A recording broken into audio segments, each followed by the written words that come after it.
Hi, welcome back, everyone. This is your friend Greedy Fanfics, bringing you another fanfiction.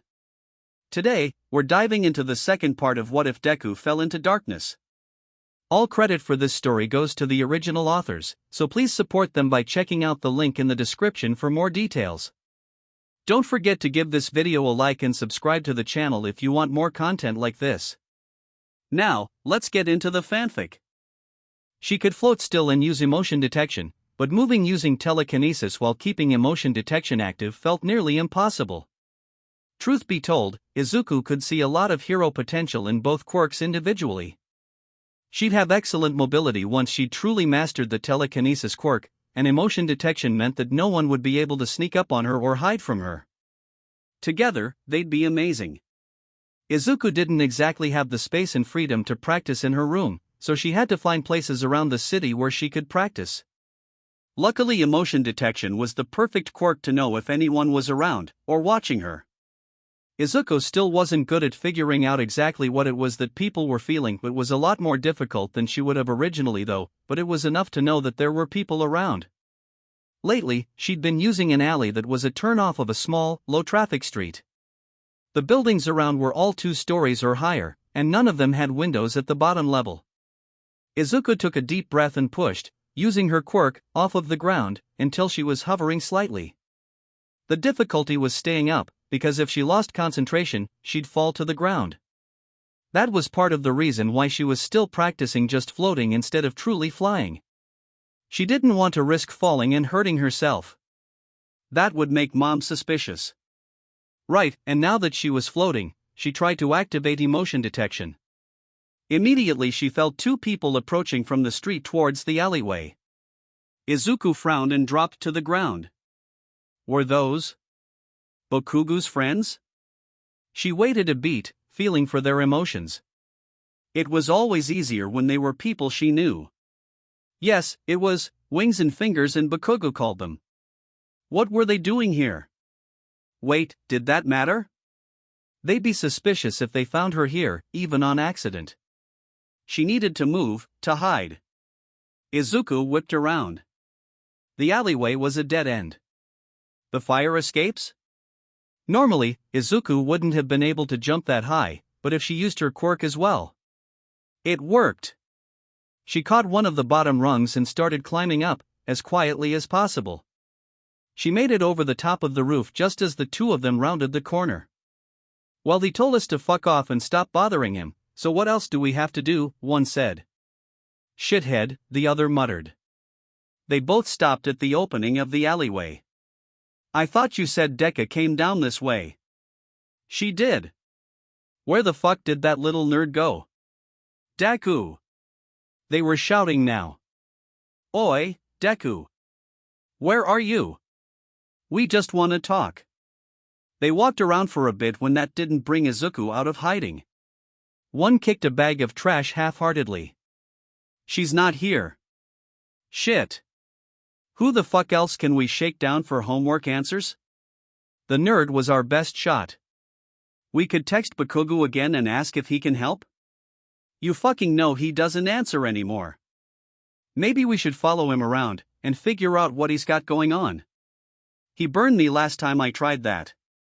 So go knock yourself out, I'm not doing it with you. Their voices faded as they left the alleyway. Izuku rolled over to stare at the sky, exhaling and willing her heartbeat to drop back to normal. So Bokugu really wasn't helping them anymore, was he? How strange. Well, whatever he'd decided to do with his time didn't affect Izuku. She now knew to avoid his cronies, because they were searching for easy ways to get homework answers. She got up to find another place to practice her quirks where she wouldn't be found. Izuku settled herself on the park bench, leaning down to stretch out the cramps in her calf muscles, breathing hard after her run. Her stamina still wasn't where she wanted it to be, but she was steadily improving. Hopefully she'd be ready for the UA entrance exam. She still wasn't sure she would be, between being out of shape and having a new quirk. She took a few deep breaths, lowering her heart rate, and leaned back, studying her surroundings. It was a nice little park. There were kids playing on the playground. Izuku watched them, trying to figure out who was related to what parent around the edge of the park and what everyone's quirks might be. "Do you mind if we sit here, young lady?" Izuku turned to look at who had spoken.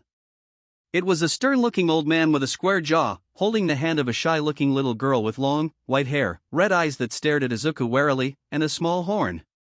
There was a younger-looking man, wearing a black face mask, watching them from the middle distance. "Sure, go ahead." The park was pretty busy at this time of day, and Izuku had claimed the last free bench. "There we are, Eri." The old man settled down. "Why don't you go play with the other children a bit, now?" the old man asked the little girl. Eri shook her head, not letting go of the man's hand.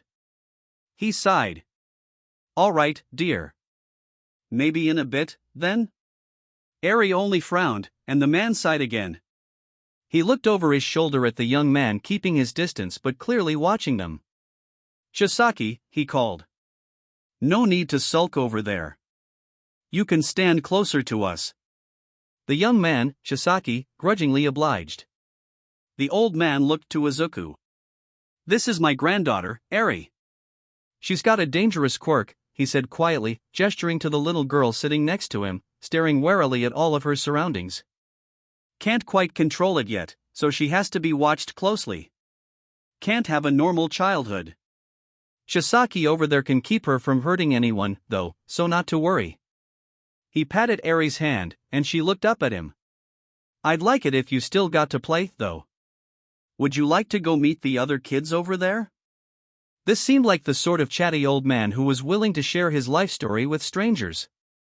Eri didn't respond to his question though, her frown growing bigger. "Well, how about you play with this young lady here?" The old man turned to Izuku. "You wouldn't mind, would you?" "Oh, no, of course not." He smiled at her. "I really appreciate that. I'm not spry enough to play with her too much, these days." He didn't say it, but the implication was clear. Chisaki was not someone who would play games with little girls to give them some semblance of a normal life. "Yeah, sure." At that, the old man gently pushed Eri off of the bench. "Go play, now, dear." She huddled next to the bench, looking at Izuku with terror in her eyes. "Hi," Izuku said. "I'm Izuku. You want to learn a clapping game?" Izuku asked, kneeling on the ground next to Eri. She shook her head, pressing closer to her grandfather's legs and looking up at him. "She doesn't want to touch you," Chisaki said, his tone dry and condescending, which Izuku thought strange since there was no way she could have known that. "Her quirk is touch-related. She might hurt you." He said the last with an oddly lilting tone, almost as if he enjoyed the idea. "Chisaki," Eri's grandfather said sharply. The girl stared at the ground, brow furrowed. "Ah, I understand," Izuku told the little girl. "I have a classmate I wish was as polite as you. Do you have a pair of gloves, maybe?" The grandfather looked to Chisaki, and he grudgingly pulled out an extra pair, handing them to the old man, who gave them to Izuku.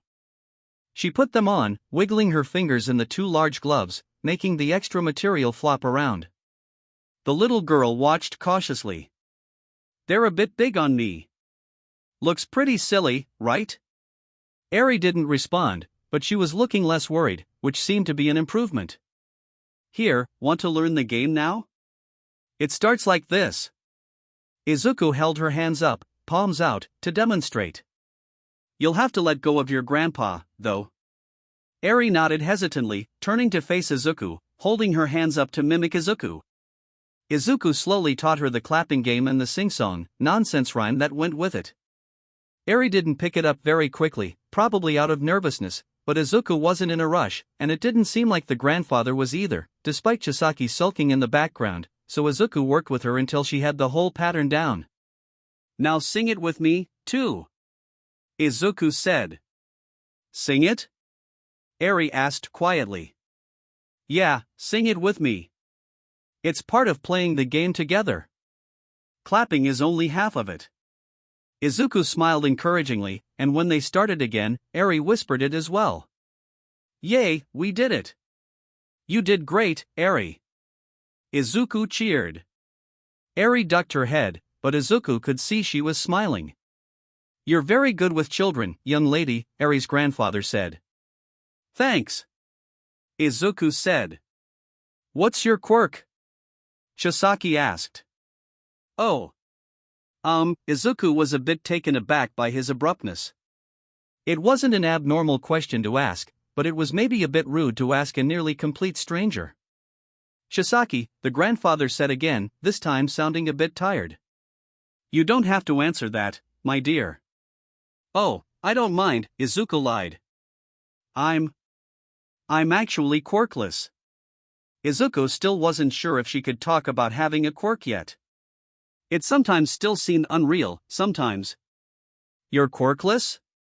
Chisaki asked, a weird sort of reverence in his voice. "So you are as we all should be, then?" I guess? I don't know. I was just born like this." She didn't know why she phrased it like that. She didn't know why Chisaki had responded to her like that. It was weird to hear someone not instantly hate her for being quirkless, but she still hadn't much liked his tone of voice. She looked at Eri. "But that's okay.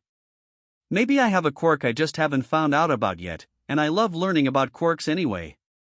I'm sure yours will be amazing too once you learn to control it." "Well, I think if you can make a little girl smile, that is better than any quirk." The old man smiled down at Izuku. "Thank you for playing with my little girl. Come on, now, Eri, it's time to go." "Can I see you again?" Eri asked Izuku, which surprised her a bit. She hadn't been expecting such a direct question from the quiet girl. "Yeah, probably," Izuku said, standing and wiping off her shorts. "I run through this area a lot." "Goodbye," Eri said, taking her grandfather's hand as they set off. "Bye. Have a good evening." Izuku waved to the three of them, then jogged the rest of the way home. Izuku wiped her forehead off and leaned back against the locker room bench, breathing deeply, trying to slow her heart rate. She closed her eyes and triggered emotion detection, trying to sense everyone in the gym locker room around her. Since she didn't have the police gym to work out in anymore, she'd found a small, affordable gym where she could work out. The locker room wasn't completely full, but there were enough women in here that it was still an exercise to try to pick out individual life signs. If she really relaxed and paid attention to one person at a time, she could actually sense emotions, just a little bit. It helped explain how Akari had escaped the police for so long. Izuku had found that once someone came within range of her quirk, it wasn't too difficult to check into their emotional state. Akari had probably been able to use that to tell when the police were getting close. It wasn't that she could have recognized the new police officers, it was that she could tell that they were stressed and anxious. Izuku wished she could tell this to Tsukachi, but it would give too much away, which was a shame. Izuku opened her eyes to slits so she could see the people she was sensing. There were two women, to the right of Izuku, who were chatting to each other excitedly. Both of them seemed very happy to be spending time together. One woman was sitting on the bench opposite Izuku, feeling distracted and a bit bored, flicking through her phone. Another was tense. She had earphones in and looked very focused on changing and packing her bag up. And there was one that was gleeful? But it felt dirty, almost. Izuku thought about that for a bit. Was it worth investigating? It felt like a strange sort of emotion. Izuku shrugged. Couldn't hurt, right? She turned subtly, trying to figure out where the person was. The space where the emotions were coming from was empty. Izuku rubbed her eyes and looked again. There wasn't anyone there. She checked with emotion detection. There were definitely emotions coming from that one corner of the locker room. Was this a fluke of the quirk? She focused on everything she could feel in the whole locker room, again. Every other sense of emotions Izuku could directly connect to an actual person. So, maybe, it wasn't a fluke of emotion detection, but someone was using their quirk to hide in the ladies' locker room? It would check with the weird, dirty feeling of the emotions. Izuku felt a disquiet build inside her, and she kept tabs on the invisible person until she felt them move. She got up to follow, and realized the woman who had been tense earlier also happened to be walking out of the locker room as well. The woman jumped when she realized Izuku was behind her, jerking out her headphones and glaring at her. She blanched a bit at seeing Izuku's face. Izuku had forgotten she had emotion detection activated, causing her eyes to glow. "Sorry," Izuku mumbled, letting her quirk fade. "Didn't mean to be so close." "Yeah, whatever," the woman grumbled, and stormed out of the locker room, leaving Izuku in the middle of the room. Izuku felt the invisible person follow. Izuku was curious as to why the invisible person was following the woman. Was it any of her business of hers though? It seemed a bit suspicious that the invisible person was following this woman who was so on edge. What was going on? Izuku stood still for another couple of seconds before deciding to follow the pair at a respectable distance. If something bad was going on that Izuku herself couldn't solve, then maybe she could tell Tsukachi about it? The three of them walked out of the gym and down the street for about a block before the woman ducked into a store. It was a pretty day out, so there was a lot of sidewalk traffic, but Izuku was able to keep track of the two of them easily enough. This was pretty good practice for emotion detection, really. Whoever was following the woman stopped briefly when she went into the store, unable to squeeze through the door behind her. Izuku could feel their brief frustration, but they had to move quickly off of the sidewalk to avoid the crush of people walking along. Izuku, being fully visible, was able to walk into the store without a problem. She could feel the invisible person trying to double back, but felt them stop outside the store again. She looked around, realizing she probably needed to look like she was interested in some of the store products to not arouse suspicion. It turned out it was a clothing store, with fairly generic brands. Izuku picked up a hoodie. It was soft, and on sale. Good enough. She looked at the scarves next to it. It was a sale for winter items, since everything was warming up. "Hey, kid. What are you doing?" Izuku looked up at the harsh tone. She didn't need emotion detection to tell her it was the woman she'd been following who was addressing her and that she was not happy. "Sorry? Are you following me or something? Did that freak put you up to it?" "What?" The woman huffed out a breath, clearly irritated. "That quirkless fat ass. I made the mistake of being nice to him, because, he's quirkless, not like they're treated well, and now he won't stop fucking following me. Stalker shit. Did he put you up to following me, too? I saw you in the women's locker room, And I know you were using your quirk. What's it do, anyway? He lied about being quirkless?" Izuku asked, confused, before she could stop herself. She shook herself, trying to bring the conversation to something less incriminating. "Sorry, I didn't mean to scare you. My eyes just glow a bit when I use it, there's not much more to it. And I don't even know that guy." The lie that Akari had used just fell from her lips far too easily for Izuku's comfort. What? What are you?" Not a good reaction. "Sorry, I gotta go, my mom is expecting me back home soon." Izuku smiled at her and gathered up her hoodie and scarf and headed to the register. The woman tried to continue to talk to her, but Izuku determinedly ignored her, talking to the cashier instead about the weather and the great sale. She followed her out of the store, however, and grabbed Izuku when she tried to walk away. "Look, kid, you need to stay the hell away from me from now on, alright? I will report you for harassment, you got that?" Izuku decided to take the risk and triggered emotion detection. She could tell that the bravado this woman was putting up was a front. She was scared. Izuku hugged the clothes she had purchased close to her, considering as she looked up at the woman.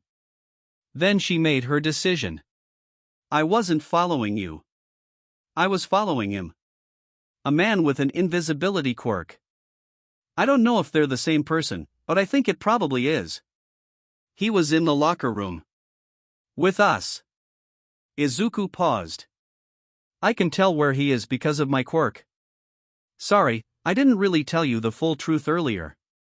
The woman shuddered. "I don't want to believe you, but... Oh my god, everyone is going to think I'm fucking insane if I tell them that. I promise you, he tells everyone he's quirkless. Fuck. What am I gonna do? Nobody believes me already." The woman had gone from aggressive to terrified in an instant, wrapping her arms around herself as if she could protect herself that way. "Don't worry, I'll take care of it," Izuku said immediately before she could think. What? What are you going to do?" Izuku shrugged. "I'm not sure. I'll figure it out. People shouldn't be able to get away with stuff like this. Just to pretend you never saw me, alright?" "No, what?" "He's coming. If you go that way," Izuku jerked her head to indicate the direction, "you can probably avoid him. Just, maybe change up your regular routine, or something? So he can't follow you as easily?" "I don't understand, what?" "Go!" Izuku stepped back and started walking away from her. She wanted the man to lose the woman, so that hopefully he'd go home sooner. Izuku wasn't sure if Tsukachi would even be able to do anything about this. If she brought it up, he'd have to tell her mom, who would freak out again and never let her out of the house again. Besides, what evidence was there that this guy had an invisibility quirk? If there wasn't any, then there wasn't anything Tsukachi could do anyway. But Izuku could help by using ⴅ couldn't she? And luckily, the woman followed Izuku's advice, at least as far as she could tell. Izuku lost the sense of her when she got too far away. Izuku focused again on the stalker, and could sense his growing frustration when he realized he'd lost track of the woman as well. Now Izuku would be the one stalking him. Izuku tried to think of a plan as she walked along, following the man from a distance. It was easier now, because once he'd realized he'd lost his target, he'd made himself visible. What were Izuku's best options here? ⴅ worked pretty quickly, so Izuku wouldn't need to be in contact with him long, but she also hadn't exactly practiced using it all that much, so it wasn't a guarantee that she'd be able to use it as quickly as she had with Akari, when she'd been calm and in a controlled environment. While she would have preferred to just walk past him, grab his hand, steal the quirk before he could look at her face, and then disappear into the crowd before he even realized anything was up, that probably wouldn't work. It would be best if she took it when there wasn't anyone else around, so if he realized something was wrong, Izuku could escape more easily without anyone potentially getting in the way. Yes, that was better. Izuku would follow him until he was alone, and steal the quirk then. But how to be sure that he wouldn't recognize her? Izuku blinked in surprise and looked down at the bag she was carrying, containing her new hoodie and scarf. Using those as a disguise hadn't been her idea when she'd been buying them, but they'd work. It took longer than she thought for the man to finally head home. She could still feel his frustration and wondered if it was still about losing track of the woman from earlier. Izuku was definitely taxing emotion detection to its limits to keep track of him while making sure she stayed far enough away so he never spotted her. The downsides, as she found, were a headache like Akari had said, but also sensitivity to sensory input. She'd almost leapt out of her skin when a car had honked at another to go when a traffic light had turned green. And everything smelled way too much, and not good. The car exhaust was not helping her headache. But eventually he did start walking in a less populated part of town, and Izuku had her chance. She took a deep breath. If something went wrong, she knew she could run and be able to escape pretty easily. She'd have one chance at this. She checked her hair and face were covered by the scarf and hoodie and prepared ⴅ feeling the tingle of the quirk in her fingers, and hid the green light by putting her hands into her hoodie pocket. She turned a corner and sped up, planning on intercepting the man and taking the quirk as she walked past him. She was so nervous she could only hear her own footsteps and heartbeat as she approached him. Just as she passed him, she grabbed his wrist and twisted, slamming him into a wall with a hold she'd learned from taking martial arts and the police station. Luckily he was a smaller man, because she probably still wasn't strong enough to actually hold most fully grown men, even for a short time like this. Hey! What the fuck? He struggled, but Izuku already had his arm pinned behind his back, keeping him still while she used ⴅ.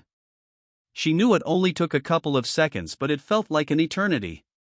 Once she felt the quirk finish transferring, she let go of him.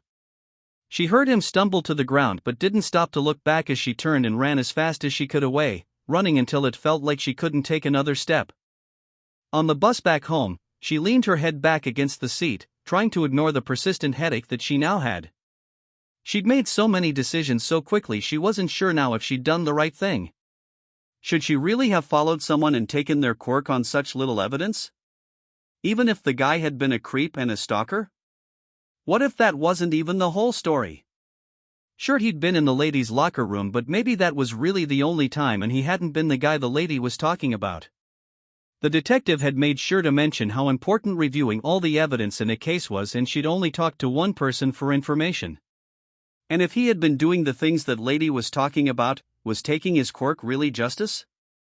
She'd been curious about the whole situation, just testing out emotion detection, until the woman the man had been stalking had confronted her. Izuku had gotten so worried about the woman and disgusted by the man using his quirk like that while lying about being quirkless, and so worried for the woman she hadn't really thought anything else through after that. That woman had said she'd been nice to him despite him appearing quirkless. Izuku wished anyone other than Dr. Tsubasa and Tsukachi had been kind to her when she was quirkless. But that man had lied about being quirkless and then had also started stalking that woman. And what a waste of a quirk, too. Using full invisibility to sneak into the ladies' changing room? Absolutely awful. He could have been an effective underground hero, or an undercover police officer, and actually done some good. The more Izuku thought about it, the more she was convinced there wasn't anything else she could have done. Besides, she'd actually used the quirk for good, and the man was now quirkless, like he'd claimed. She'd made him honest while giving herself an edge. Now to try to convince Mom, she'd stayed out hanging out with her study group of friends. Mom was getting more and more suspicious of that, especially after she had stopped working with the detective. Izuku had forgotten to mention the made-up study group consistently, and she was pretty sure Mom had picked up on that. It was late when Izuku finally got back home. She unlocked the door as quietly as she could. With any luck, Mom would be asleep already, or at least in her bedroom, and not waiting up for Izuku.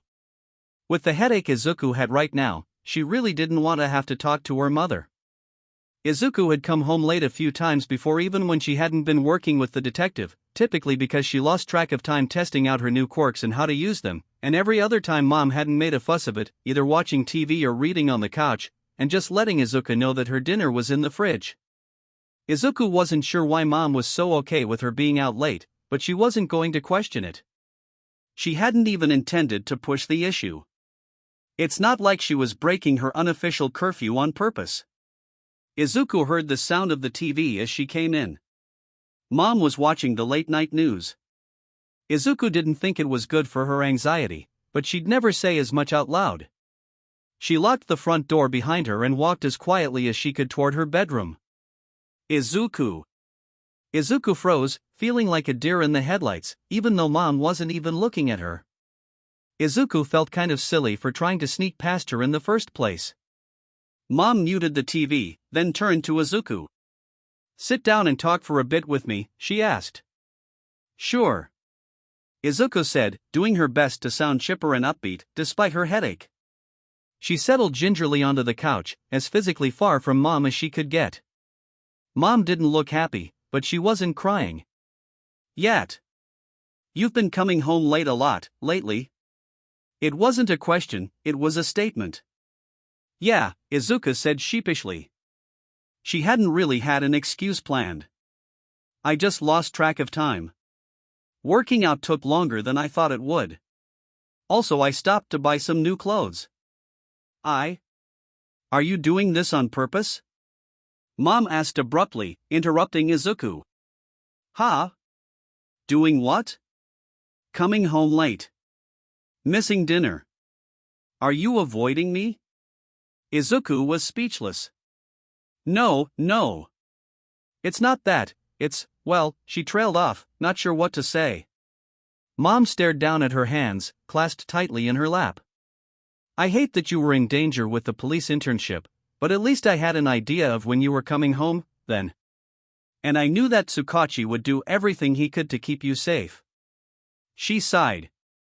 "I've never been good at being a mean parent." Izuku didn't say anything, not quite sure where Mom was going with this. Mom's fingers clenched, and then relaxed. "So I put some thought into it. If I let you start up the internship again, maybe just a bit less frequently than it was before, and no ride-alongs, would you start coming home in time for dinner again?" Wait, Mom wanted Izuku to restart the internship that Mom had hated the whole time and she herself had put a stop to? Or was she just saying that to see Izuku more? Please, baby. Mom looked up at Izuku, tears shining in her eyes. You're all I have. I just want you safe. Can we agree on this? Izuku swallowed. Yeah, I can do that. I'll be home. On time. Thank you. Mom held her arms out. Izuku slid over and hugged her tightly. She could smell her cherry blossom shampoo. Your dinner is in the fridge. Please eat something before you go to bed, alright? Thank you. I love you. I love you, too. What the fuck is this? Katsuki asked, looking around. That was a rhetorical question. He was really asking why he'd been brought here. It was clearly a house party. Some dumbass parents had gone out of town and trusted their overgrown crotch goblin not to trash their place, and they were wrong. The music was too loud, but at least it was sort of distracting from the crowds of teenagers who were gathered around in awkward circles drinking alcohol and desperately trying to seem cool. It's a party, dude. Fingers and Wings had gotten annoying enough. Katsuki had decided to take an evening off of training to spend time with them and see if that would shut them up. Neither of them seemed to appreciate Katsuki's dedication to his training, but he didn't particularly care if they stopped doing well in their classes because Katsuki wasn't there to hold their hands anymore. Yeah, we figured you could lighten up a bit, so we brought you out here. I'll go get us some beers. Wings turned and was gone before Katsuki could figure out what to do with his irritation. Katsuki took a deep breath before turning and grabbing Fingers' collar and leaning in close. I'm going to ask you, one more fucking time. What the fuck is this? The other boy tried to pull away, but was trapped by Katsuki's smoking grasp on his clothes. It's just a party, man. We thought it'd be fun. You know, unwind a bit. You've gotten really intense lately. I mean, well, more intense, I don't. He stuttered to a stop, trying to avoid looking at Katsuki's face but not really having anywhere else to look because their noses were an inch apart. I found cigarettes, too. Here, the other idiot had finally figured out not everything was okay. Katsuki let go of the loser he was holding and shoved him, hard, away from him. He crashed into the wall with enough force he knocked a picture off of the wall next to him. Katsuki rounded on the boy holding the red plastic cups of beer. What the fuck, he started, stalking up to the boy. Do you fucknuggets not get about me going to UA? Huh? Wings stumbled backwards trying to keep out of Katsuki's way, beer slopping out of the cups he was holding. I can't have this stupid shit on my record. You're jeopardizing my whole ass future because you think I need to lighten up a bit? Katsuki sparked some of his sweat off. Wings tripped trying to continue backing away. Beer went everywhere, as did the packet of cigarettes in his pocket. Katsuki felt a hand fall on his shoulder. It was some stranger, probably a high schooler judging by his height. Hey, dude, maybe you need to chill a bit. He stopped the other boy from talking by putting his hand over his face. You will shut the fuck up or I will blast all of the skin off of your face. He jerked back and pushed Katsuki's arm aside, stepping away from Katsuki. Jesus Christ, man, you want to go to hero school and you threaten people like that? No one will accept you if they hear about this. Oh, so this was some rich dickhead who threatened people with the threat of other people. Pathetic. Yeah, but I'd be leaving you with a face your own fucking mother wouldn't recognize, Katsuki snarled, popping off his quirk to emphasize his point. Get the fuck out of my way, I'm leaving. Katsuki shoved the older teen for good measure and stalked out the door. He pivoted in the doorway and stabbed an index finger as his two followers. I don't want either of you two fucks to ever even talk to me again, you got that? He slammed the door behind him and stalked out. He was angry, now. He would have been fine, mostly, spending the evening studying or playing video games as had been originally promised before they'd sprung this surprise on him, but now he had too much restless energy for that. Might as well go to that fucking beach and throw a bit more trash around. It was a better outlet than directly exploding the people who pissed him off. Less satisfying, but more heroic. It wouldn't make Skelly might spit blood if he heard about it, at least. Izuku scuffed her feet against the carpet, waiting for Dr. Tsubasa to set up the laptop for calling Sensei. It had been a long commute out to the new location. There was no way Izuku could do this regularly anymore. And she was starting to feel bad about lying to Mom again. Izuku comforted herself by thinking that one day she'd be able to explain all of this to Mom, and Mom would understand then, but for now, Izuku had to hide some things from her. It would keep her less worried in the long run. Well, I took another quirk? Stole it, actually, Izuku admitted. She shrank into herself a bit at hearing herself say it out loud. Had she done the right thing? What were your reasons for taking the quirk? Sensei asked, his voice sounding faintly amused instead of upset like Izuku had been worried about. Dr. Tsubasa didn't look angry either. Izuku took heart at that. He was abusing his powers, Izuku said. He was lying and saying he was quirkless so he could get away with misusing his quirk more easily. Dr. Tsubasa snorted. Then he deserved to lose his quirk. You did the right thing. Careful, Doctor, Sensei was definitely amused now. You must be aware, young Midoriya, that most people are not going to understand and accept this. You could make enemies if you use this quirk rashly. Oh. My face was covered and I, sort of pinned him to a wall so he couldn't see me. When I stole it, took it. And he didn't really see me before. I sort of followed him around before taking the quirk. So he might have seen me that day, but he didn't see me when I took his quirk. I was careful. Much better. Sounds like there's no need to be concerned then. What good thinking, Midoriya. The doctor praised her. Izuku rubbed the back of her neck self-consciously. Izuku was glad they weren't upset at her for stealing the quirk though, but was surprised they hadn't asked her for more details. It does appear you thought this out, young Midoriya, Sensei said. Very good work. Thank you. Izuku spent the rest of her time at the lab working with the two of them to try to get her new quirk to work. It was trickier than the others. Izuku was pretty sure the man had actually been quite good at using his quirk. She was looking forward to mastering it herself. It was Izuku's first time back at the police station today after her mom had allowed her to resume the internship. She almost smiled at the familiarity of walking through the police station doors. She was immediately spotted by the officer at the desk. Midoriya, he said. Great to see you again. Oh. Thanks.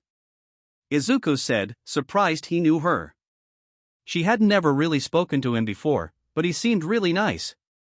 Some of the officers had overheard and were cheering as soon as Izuku walked into the bullpen. Midoriya's here. You made it back. Glad that villain didn't scare you away. Izuku stood awkwardly, touched and a bit embarrassed, unsure of what to do, but she tried to thank everyone she could and answered their questions about where she'd been. Detective Tsukachi walked out of his office at the ruckus. Calm down, everyone, he called, and gradually all of the officers settled back down. Why didn't you tell us that Midoriya would be back? One of them shouted. Because I knew you'd act like this. Tsukachi retorted good-naturedly. Now, get back to work. While all of the officers grumbled, he turned to Izuku. Good to have you back. Good to be back, she responded, smiling. Ready to get to work yourself? Yep. I expected nothing less. He led the way back into his office. Everyone's reporting standards have dropped since you've been gone, I'm sorry to say. Izuku settled down to go over the reports that Tsukachi stacked in front of her. They worked in silence for a while until Sansa popped his head in. Sir, that man we heard from yesterday is here to talk to you. Tsukachi started putting the paperwork he'd had in front of him aside. Great. Send him in, please. Do you need me to leave? Izuku asked. The detective shook his head. Go ahead and stay. I think you'll find this interesting. Okay. Izuku stayed still, but almost fainted when she saw the man she'd taken the invisibility quirk from walk in and exchange introductions with the detective. Then Tsukachi turned to Izuku. This is Izuku Midoriya. She's my intern. Hi. Izuku squeaked. Gaon Ishii, the man said, sitting down in the chair Tsukachi motioned him to, frowning at Izuku. I think I saw you at the gym the other day. Don't panic, stay calm, heart rate low. Oh, I'm sorry, I don't remember seeing you at the gym. And she couldn't lie. Tsukachi was sitting right there. And he absolutely would be using his quirk. But she couldn't resist pushing, just a little. Where were you? The man blanched, realizing what he'd have to answer. I must have been mistaken, I'm not sure. No, it seems like you were right, and you did see Midoriya. Tsukachi said mildly. I'm so sorry, I really try to remember faces better than that. Where were you? Izuku snapped her mouth shut to keep herself from saying anything more. It doesn't, well, you see, I'm here to report a crime, he said, switching topics. Tsukachi raised an eyebrow and wrote some notes down, but didn't press. The other police officers wouldn't take me seriously, but I promise, it happened. Of course, Mr. Ishii. Please, describe what happened. Well, I was walking back to my apartment a few nights ago, and I got attacked by some guy. I didn't think he'd taken anything at first, but I later figured out I was quirkless. Tsukachi flicked a paper in his file and read it quickly. That's interesting, because it says here you are officially registered as quirkless, Mr. Ishii. Izuku knew the detective well enough now to know he checked the file in front of the man specifically to make him uncomfortable. Well, yeah, but, he fidgeted, avoiding Tsukachi's steady, even gaze. But I actually did have a quirk? And what was this quirk, then? Tsukachi clicked his pen and pulled his notepad in front of him. It was an invisibility-type quirk. His eyes flicked to Izuku and back. You had an unregistered invisibility-type quirk and now you do not, after being attacked the other day? Tsukachi was writing as he was speaking. Yes, exactly. May I ask why you're at a police precinct instead of a hospital, to investigate the sudden disappearance, pardon the pun, of your quirk? Especially since you weren't otherwise injured and you stated here that nothing else was taken, so aside from your missing quirk there's no real evidence of a crime here. The detective's pen was poised over the notepad. I swear I had a quirk. You have to believe me. Izuku was, for an instant, tempted to use emotion detection. It seemed like he was really desperate. It had to have been stolen, right? We've all heard those rumors, that there are quirks like that. That rumor is over a century old, Tsukachi said carefully, and has never been officially confirmed, although I won't discount your story just because of that. But it sounds like this might be something for medical professionals to deal with, not the police force. I'll update the report for you anyway, so at least we have some official documentation if something else comes up. Do you have any idea who could have done that, or why? Well, I'm sure there are people who would want to get back at me. Everyone has enemies. Would you mind specifying what enemies, sir? His eyes flicked to Izuku and back. Well, you'll need to be completely honest with me, sir, if this police report is going to be anything useful in any possible investigation that may occur. Tsukachi's small smile had never visibly changed, but Izuku could swear it was now almost predatory. He said again. Well, because it was everyone's always accusing me of being a thief. And it's not true, of course, but I've gotten falsely accused of it before. I have to hide my quirk, for my own protection, really. Because if people did know about my quirk, it would be 10 times worse. Everyone would think I'm a criminal with this quirk. A quirk that apparently no one knew about, and you never registered. Which, I should mention, is illegal, Tsukachi reiterated with a nod.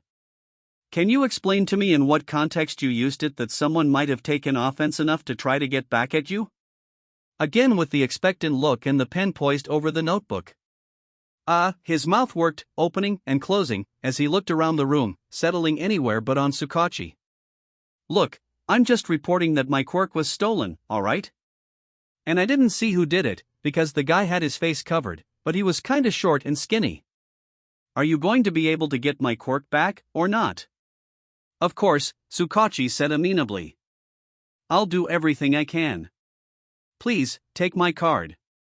If you have any other thoughts on who could have stolen your quirk or why, please do let me know, alright? Mr. Ishii scoffed, but snatched the card out of Tsukachi's hand and stalked out, shooting Izuku one last glare as he left. Well, that was interesting.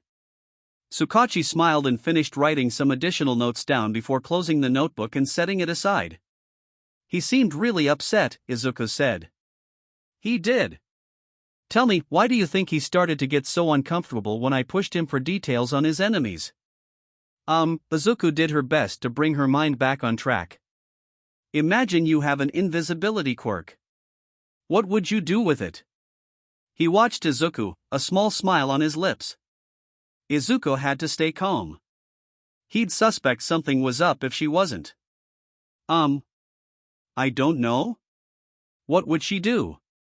With the quirk she now had? What had she written down in her notebooks? Her mind was blank from the pressure. Well, it would be a great quirk for an underground hero to have. They could gather intelligence, or follow villains around undetected? Maybe as an invisible bodyguard? Tsukachi blinked and shook his head. That's a start, yes. Being around people while being unobserved. Now, imagine. Say you're poor. Say you haven't eaten in a few days. What would you do with your invisibility quirk then? No money, and hungry. Try to find a job? How would the invisibility quirk work for that? What job could that help with? Tsukachi cleared his throat.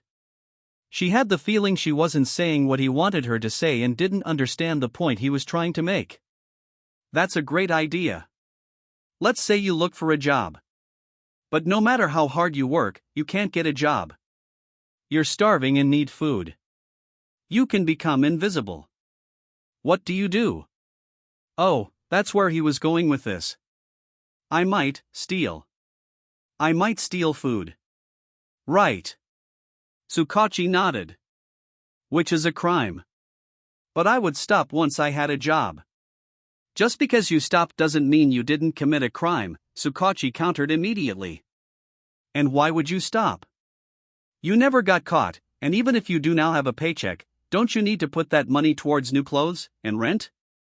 You can get food for free, after all. But it's wrong to steal. Izuku insisted. Of course it is.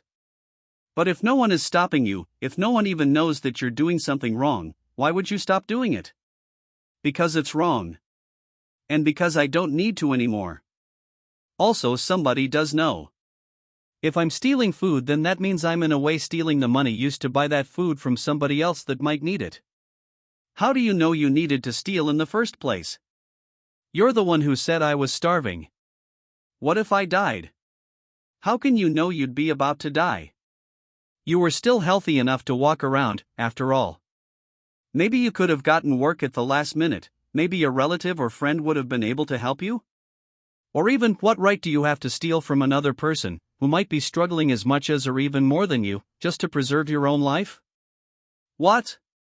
Izuku asked, her head whirling. I'm getting a bit off track, Tsukachi said with a smile, but it's because you have such a strong moral code. Let's work from the assumption that you're stealing food regularly instead of buying it because you don't have to, alright? And then, like I mentioned, you move on to stealing clothes or other items when you need them, and eventually to when you want them. And you never get caught, because of your quirk.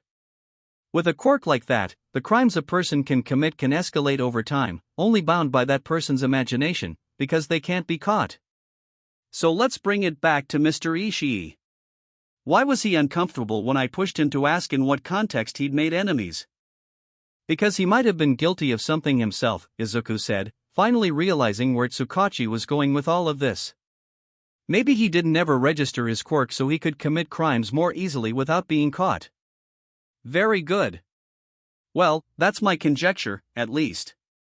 Obviously I can't confirm anything. But it's a fun thought exercise, no? Izuku felt like she had a headache now. Yeah, I guess. Tsukachi laughed. I can tell when you're not telling the truth, you know. Izuku stared down at her hands. She steadied herself, and activated the invisibility quirk. The air around her hands seemed to shimmer and ripple as she warped the light, causing it to go through herself. Gradually, her hands faded from view. It looked strange to have her sleeves end in nothing. It was an interesting quirk. Each quirk she'd acquired had a slightly different feel to it. This one, when activated, made the air feel cooler than it had been before, like as if she'd doused herself in rubbing alcohol.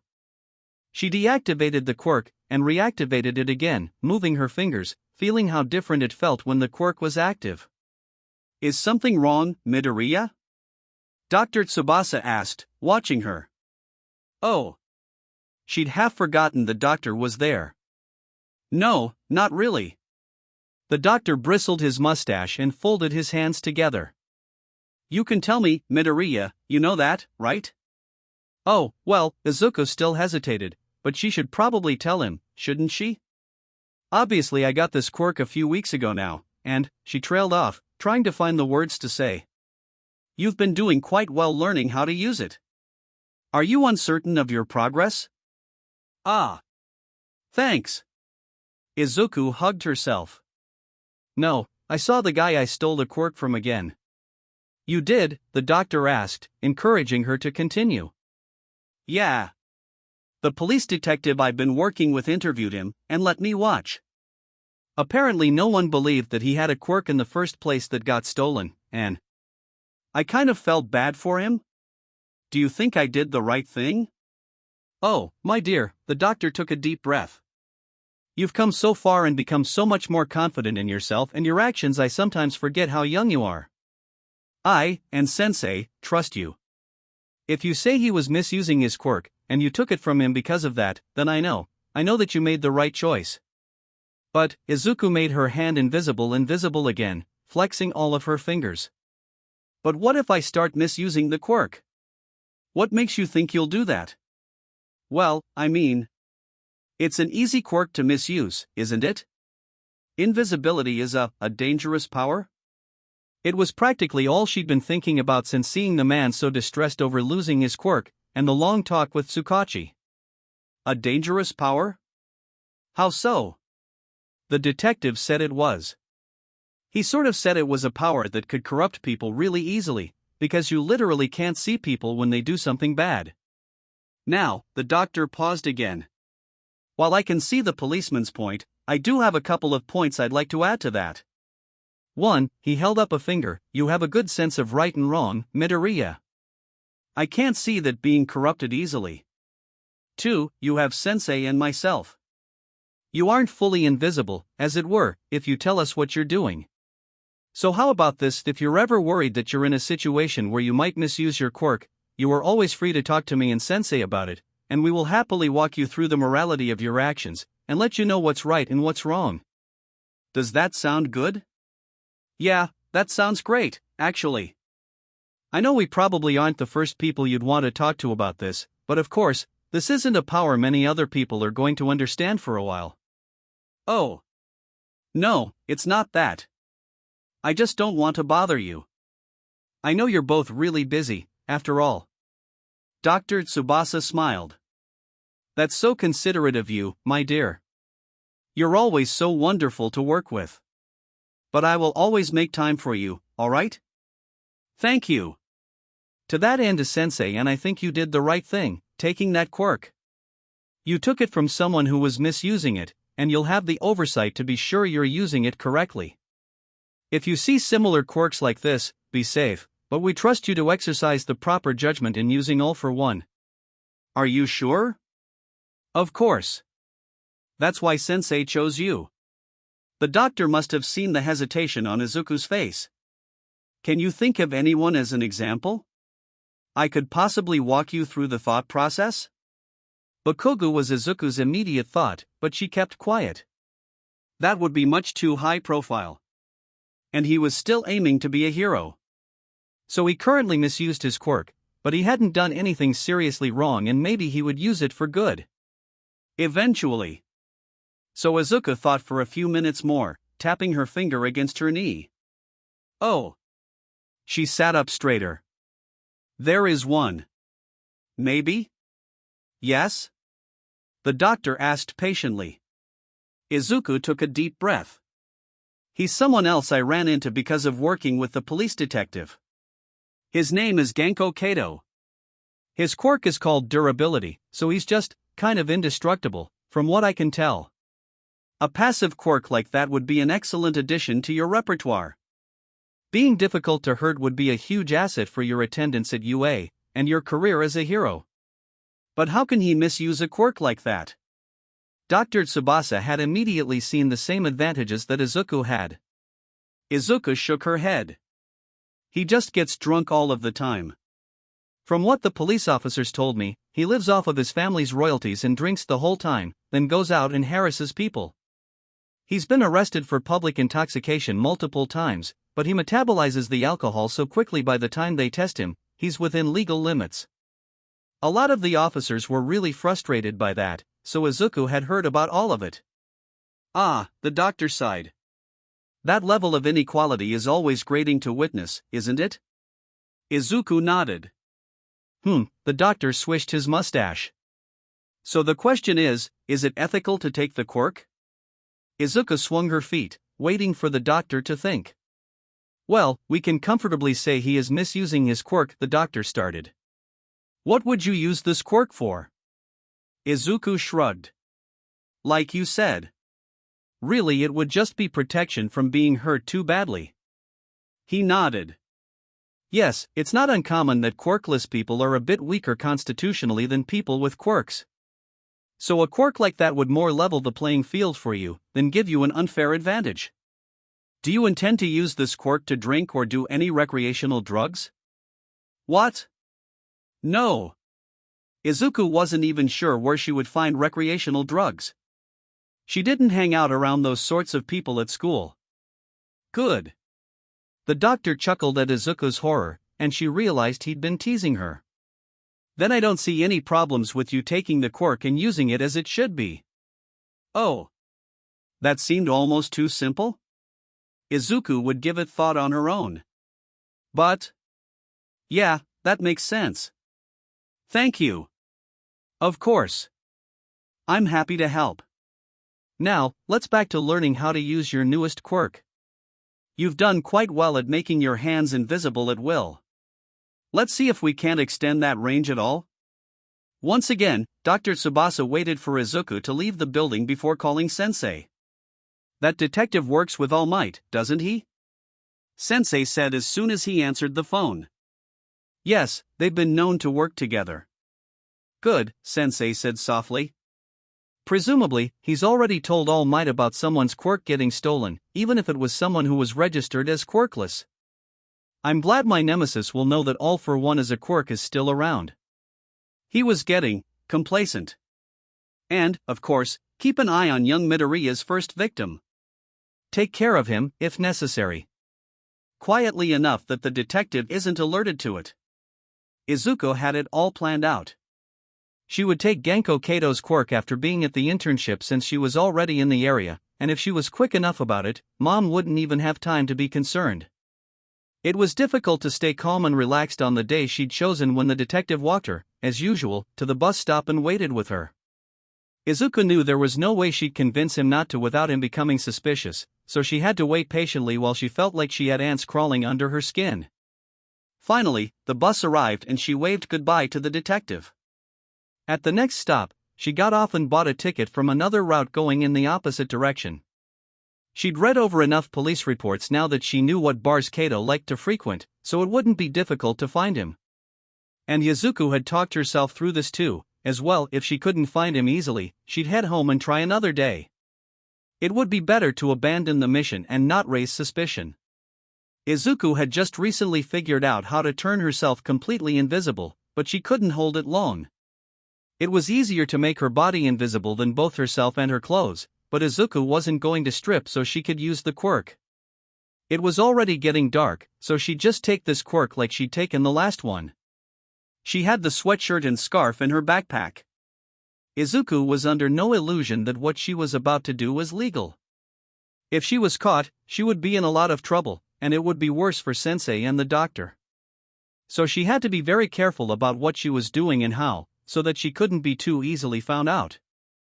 She'd memorized the part of town she was going to so she wouldn't look conspicuous looking at her phone for directions the whole time, and was using cash instead of the credit card her mom loaned her for small purchases. She'd replayed the conversation with the doctor in her head enough times to convince herself this was the right thing to do. ᴡᴇʟᴜ misused his quirk. Izuku wouldn't. She would become a hero who saved people. This was what she had all for one for. Izuku got off at a train stop and looked around to get her bearings. The bar would be that way. Izuku set off, shrugging into her sweatshirt and pulling the hood up over her head. This would be for Sensei, for his ancestors' goal. For everyone who was like Izuku herself had been, before she'd found Sensei and the doctor. Izuku took a deep breath as she neared the bar the man with the durability quirk usually frequented. Going off of all of the reports she'd read, it was right around now that he would get thrown out. Usually they didn't call the cops for this, so Izuku should have a short window of time between the man leaving this bar and going to the next one. And she had a good idea what the next one was, and the quickest way there would be down an abandoned alley which she would probably take, so. But first, to find Kato. Izuku would be too conspicuous trying to walk into the bar itself, so she'd have to stay outside somewhere hidden, where she could watch the entrance. There were too many people around for Izuku to be comfortable. She hadn't thought there would be this many people out at this time of night. She tried to stay relaxed as she found a wall to lean up against that wasn't too close to anyone but wasn't too far from the door of the bar. It didn't seem like anyone was going to bother paying any attention to her. They were all busy with their own lives, of course. It's not like she was loitering around the school hallways where a teacher might catch her or something. No one was going to bother her unless they wanted something from her. It wasn't their job to make errant teenagers go back home. Plus, many of the people out at this time of night were a bit drunk. Izuku felt somewhat better that she had a quirk that could get her out of any sticky situations quickly, and marveled at the feeling. Izuku heard people shouting and looked up. Drat! Her target was being thrown out of the bar right now. She'd been so self-absorbed she'd have missed Kato if he hadn't made so much noise. She crossed the street to follow him, trying to not look too suspicious, but not really sure how to not look suspicious. Maybe best if she just didn't think about it too much? Izuku had managed to mostly stop mumbling out loud, but she definitely still rambled in her head, and she needed to cut that out and stay focused on her mark, as he stumbled a bit awkwardly down the sidewalk. Everyone Kato passed gave him a wide berth, but, Izuku noticed, they still didn't pay all that much attention to him. In fact, people seemed much more willing to look at her than at the large, lumbering man. Was it because she didn't look dangerous? Or maybe they just didn't expect to see someone like her here. That might be something to consider more for later. And, there. Kato turned down the alleyway just as she had hoped, and Izuku followed him a couple of seconds later. He was singing loudly, swaggering from side to side of the alleyway. He pulled a cigarette and lighter out of his pocket and chuckled to himself as he put the cigarette between his lips and struggled to light it. He started leaning backwards too far and overcorrected himself, causing himself to stagger forward, leaning against a wall, still trying to light the cigarette even though he couldn't keep his hands steady enough. Izuku took another step closer, but her foot scuffed against the ground. Kato heard. He picked himself up, still leaning against the wall as he turned around to squint down the alleyway. "Fucking cats," he slurred. Izuku let out her breath slowly, quietly, doing her best to keep the invisibility quirk active. Kato slid down the wall, humming to himself, taking another swig from the flask and leaning against the wall, closing his eyes. Within a few minutes, he was snoring. Well, this was going to be easier than Izuku had thought. She called up All for One in her hands. The combination of All for One and the invisibility quirk made her hands feel like they were charged with cold electricity as she reached out and touched his forehead. He shifted as the quirk transferred, but didn't wake up. Interestingly enough, having durability seemed to reduce how the other quirks felt. Izuku flexed her hands, trying to see if she felt much different. Maybe, a bit? She realized she wasn't sure if it was a quirk she needed to focus on or if it was always active. She'd have to test it with the doctor sometime in the next week or so, but for now, she had to get home before Mom realized she was back later than she ought to be. She walked as inconspicuously as she could back out of the alleyway and onto the street, heading back to the bus stop, trying to contain her excitement. She'd used this quirk, along with her others, to help people and be a hero. Izuku flipped through her notes on her quirks and the progress she'd made in learning them. Her latest practice with emotion detection had been trying to find where people she knew were located. Who should she try finding and following around this time? It had to be someone she knew fairly well, and they had to be relatively close. It didn't feel like emotion detection had improved all that much, but she hadn't had it long, so she had to keep working at it. The problem was that there weren't a whole lot of people Izuku knew well enough to practice on. She was finding her mom so easily now it wasn't a challenge. She was currently at work, called in on the weekend. Mom's work was close enough she could tell where she was from the apartment. The police station and wherever Tsukachi lived was too far for Izuku to sense. Last weekend, she'd walked until she could sense him. There was a roughly 5-mile limit on the quirk. In a few weeks, she'd probably use him or her mom as a test to see if her range had improved at all. Dr. Tsubasa's new lab was well outside of Izuku's range. Izuku had no read at all on Sensei, and she didn't want to try to find out anything more about him without his explicit consent, even if it was an accident. She didn't really have any friends at school she knew well enough, so... Well. She didn't have any friends at school, but she did have someone she knew well enough to find. Izuku frowned, then concentrated on Bakugo. Where was he right now, on a Saturday morning? Maybe at the arcade with his followers? No, too early for that, probably. Maybe. She'd found him, but where was he? It wasn't in the direction of his house. All she could sense was that perpetual vague anger that permeated everything around him. He seemed frustrated as well. Interesting. Izuku remembered that his friends had said he was becoming more distant, and her curiosity was piqued. Well, at least it would be a challenge to find him. She dropped her phone on the table and opened the window, turning herself invisible as she stepped out. Heights were still a bit freaky, but it helped that she now knew she could stop herself from falling, and durability kept it from hurting too much even if she did hit the ground. She and Dr. Tsubasa had worked out that durability was a passive ability. Mutant type, despite it having no physical indication. That was nice, because Izuku wasn't sure she would have been able to master another emitter-type quirk before the UA entrance exam. She stood on the sill carefully as she mostly closed the window behind her. Technically she didn't need to sneak out, but she thought it might be good practice. Activating emotion detection again, she found Bakugo's location, and then let go of it so she could use gravity control to control her fall. Figuring out how to use 3 quirks at once was her next goal, but she still wasn't very good at using 2, so she knew she had a lot more work to do. She stepped off the sill, pushing off the ground to keep from falling too quickly, and landed gently. One day, she wanted to be able to fly everywhere, but she couldn't do that just yet, especially while keeping invisibility active so she wouldn't be fined for illegal quirk usage. Once Izuku had landed safely, she bought a bus ticket to the direction that she could feel Bakugo. It wasn't a very long ride before it started to veer away from where she wanted to go.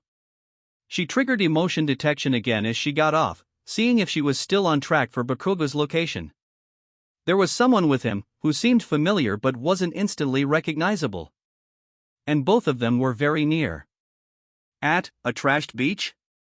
Over half of the beach was clear, but there were still some large trash piles, and she could tell Bakugo and a mystery person were over there. Why was Bakugo here, of all places? She pushed herself off the ground, activating invisibility. She'd have to stay airborne to keep from leaving footprints. It would be a bit more difficult to move by pushing and pulling off of the piles of trash, so she'd have to stay focused to keep anything from falling. Izuku wandered over the trash piles, looking for Bakugo and his companion.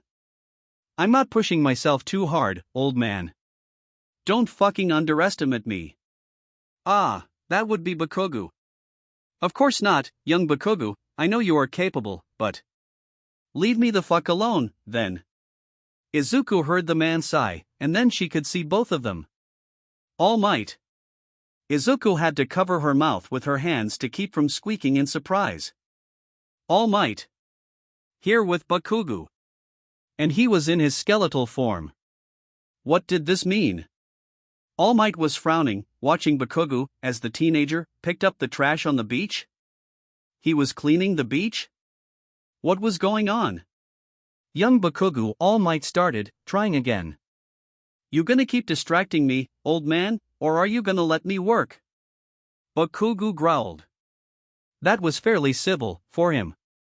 The only way she could think why that would happen would be if Bakugo knew he was talking to All Might. All Might sighed again, staying quiet this time. Izuku had a hard time reading his gaunt features, but he looked sad or disappointed watching Bakugo. Neither of those made sense though. Bakugo tried his hardest at everything he did, so why would All Might look disappointed? Bakugo dropped a broken microwave onto the truck that was parked nearby. It was already mostly filled with other trash. I will be the best, he said, using minor explosions to detach the door of a fridge before carrying that to the truck, too. I will be the best, he repeated. I will be number one. And I'm not going to get there by taking it fucking easy, you got that? All Might's frown didn't go away, but he nodded. Bakugo stomped, hard, on a discarded chair, crushing it into smaller pieces before picking them up. So don't you dare tell me not to train as hard. You yourself said your quirk could tear apart someone who wasn't prepared for it. You can't give me your quirk until I've trained enough for it. So this is it. He threw the remains of the chair onto the truck, then spread his arms out, encompassing the beach and the trash that he and All Might were surrounded by. I clean up this beach, and I follow all of your fucking program, and then I'm ready to get your quirk. Quit it with this intervention bullshit. I'm fine. All Might nodded again, not saying anything. Izuku's mind raced. What had Bakugo just said? You can't give me your quirk until I've trained enough for it, was what Izuku had heard. A few months ago she wouldn't have believed that it was possible to transfer quirks, but now? She had a quirk that transferred quirks. So did All Might have All for One, too? It sounded like it worked differently, since he had to give the quirk away, though, so maybe it was just similar? Sensei hadn't mentioned anything about All for One hurting her, like Bakugo had referenced. Or maybe All Might was lying? No, Izuku discarded that thought immediately. All Might wasn't one to lie like that. So what was All Might's transfer quirk? She'd ask Sensei next time she... No, she couldn't do that. There wasn't even any way for her to ask in a roundabout way. Because she was certain Sensei would be curious that someone had a quirk like his ancestors, and that would lead to questions, and Izuku wouldn't lie to Sensei, which would mean that she would break her promise to All Might about not talking about his weak form. She couldn't do that, even if All Might had hurt her. He hadn't meant to, and his actions had indirectly led her to Dr. Tsubasa and Sensei, and now Izuku had a real chance to be a hero and make things better. In a roundabout sort of way, she owed him. But he'd had a quirk he could give away this whole time, a mean part of Izuku's mind said, and he didn't give it to her. Well, if it was a quirk that could tear apart someone who wasn't ready to receive it, and even Bakugo hadn't made the cut, All Might had probably looked at her skinny self and decided it was a no-go, and Izuku really couldn't even blame him for that. She was still frustrated she wouldn't be able to talk to Sensei about any of this, and she didn't see any real way around it. Unless she regularly spied on the two of them. They might talk more about All Might's quirk. Not likely, considering Bakugo's treatment of All Might, but there was a chance. Izuku would probably be following Bakugo around a lot more now. And this still didn't answer one of the most important questions, that Izuku wasn't really ready to confront and try to answer. Why had All Might, the world's greatest hero, someone Izuku had looked up to for years, someone who saved everyone with a smile, pick someone like Bakugo to carry on his legacy? Izuku frowned at the surly teenager as he kept on picking up trash, ignoring the tall, skeletal man watching him. He was rude, and mean, and had a terrible temper. Sure, he was also strong and hardworking, but that wasn't all it took to be a hero. Izuku knew that now. So why had All Might picked him? Izuku kept watching the two of them, mood souring as she did. Bakugo was trying to pull some piece of trash out from a larger pile, and was struggling a bit. Izuku grimaced. Well, maybe she could help him a bit. And if he fell, what difference would it make? Izuku focused on the trash he was pulling at. If she jerked it suddenly, it would come free. It was possible the whole pile of trash would come toppling down, but young Bakugo. All Might moved deceptively fast despite his emaciated frame, grabbing Bakugo and dragging him away from the pile of trash just as Izuku toppled the whole thing where the boy had been standing. Oi, the fuck do you think you're doing? I could have gotten out of the way on my own. Hush. All Might's tone was a stern command as he kept hold of Bakugo, bright blue eyes scanning the skies where Izuku was floating, unseen. Izuku felt a chill go over her. Could All Might see her? But no, All Might was still looking for an enemy. When he couldn't find one, he raised his hand, and that was all the warning Izuku had to push up as fast as she could before a flick of All Might's fingers sent a blast of air right where Izuku had been floating. How did he know where to aim? Did he know she was there? No, it didn't seem like he did. Izuku drifted slowly back down, heart racing, and All Might let Bakugo go finally. What the fuck are you doing, old man? Bakugo snarled. Sorry, All Might said, scratching the back of his head, just got the feeling that someone made that trash fall. Had to check. It was probably nothing. Izuku shivered. That was creepy. What had given her away? But at least she hadn't been discovered. She was glad All Might had stepped in to get Bakugo out of the way. He could have been hurt, and even if Izuku was, maybe, a bit jealous, she still shouldn't have acted like that. It wasn't what a hero should have done. Yeah, whatever. Empty air is such a threat. Bakugo waved All Might away, and went back to picking up trash. Izuku was going to stay and watch for a bit longer, but it made her skin crawl, the way All Might kept on looking up and around. His eyes went over the spot where she was too often for her to feel comfortable. Izuku pushed off of the ground, heading for home. It was Wednesday, the week after she'd first spied on Bakugo, and All Might and Izuku just couldn't settle her anger over the whole issue. She was on her usual run, pushing herself harder, trying to sort through everything she was feeling. The brief calm she felt after the shame of trying to hurt Bakugo had dissipated, the longer she thought about the situation. All Might, the #1 hero, had chosen Bakugo, of all people available in Japan and beyond, as his successor. Izuku's middle school bully would have the power to level buildings with a punch. Izuku had followed Bakugo out to the beach a few more times since. All Might wasn't always there, but when he hadn't seemed to notice Izuku's presence. She was still nervous around him, though. Neither of them had mentioned All Might's quirk again. All Might had tried to talk to Bakugo about some sort of diet he'd asked the boy to follow and had almost had his face exploded for his efforts. Izuku could feel whatever remaining positive feelings she might have had for the teenager sour at turning down All Might's help and support. Bakugo had already had everything. Two loving parents. Izuku would never want Mitsuki for a mother, but there was no doubt she loved her son and at least understood him reasonably well, who had never been short of money, natural charisma, natural intelligence, and a perfect quirk for hero work. He was born lucky. And what did he do with that? He treated everyone around him like shit. Izuku had been one of his closest friends when they were little, probably because their moms were good friends, but still. He was the one who had started treating her badly because she was quirkless. There was no doubt in Izuku's mind that if Bakugo had told people not to bother Izuku despite her being quirkless, they would have listened. Bakugo had always had that sort of power over people. Izuku's whole life could have gone differently if Bakugo had just been kind. But he hadn't been, not then, and not any time after that. He was the one who started picking on people, and everyone just followed his lead, the teachers included. He could make anyone's life a living hell whenever he chose to. He was born lucky, and he was mean and cruel despite it. Izuku stopped at a red light, jogging in place, breath hissing out of her mouth. And then what happened?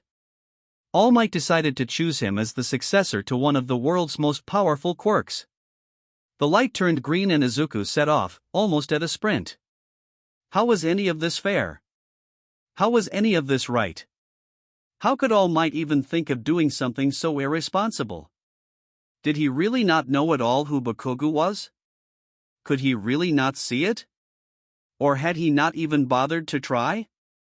Did he just see what her teachers saw, a boy who looked enough like a hero that they never bothered to look deeper? The number one hero of Japan and Izuku's childhood hero was as much of a sheep and simpleton as Izuku's classmates and teachers.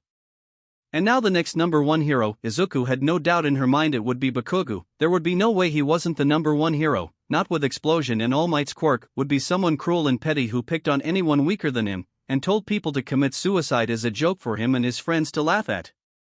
Everyone would be weaker than him, though. What kind of a world would that turn into? Someone worse than Endeavor, and more powerful than All Might? Izuku forced her jaw to stay relaxed so she didn't end up grinding her teeth into powder in her frustration. Her run had taken her to the park where she'd met Eri and her grandfather and that weird caretaker, Chisaki, a few weeks ago. It was as good a place as any to try to calm down. Izuku's run really hadn't done much. She sat down on a bench, taking deep breaths to try and calm down. So much of this frustrated her because she didn't have anyone to talk to about it.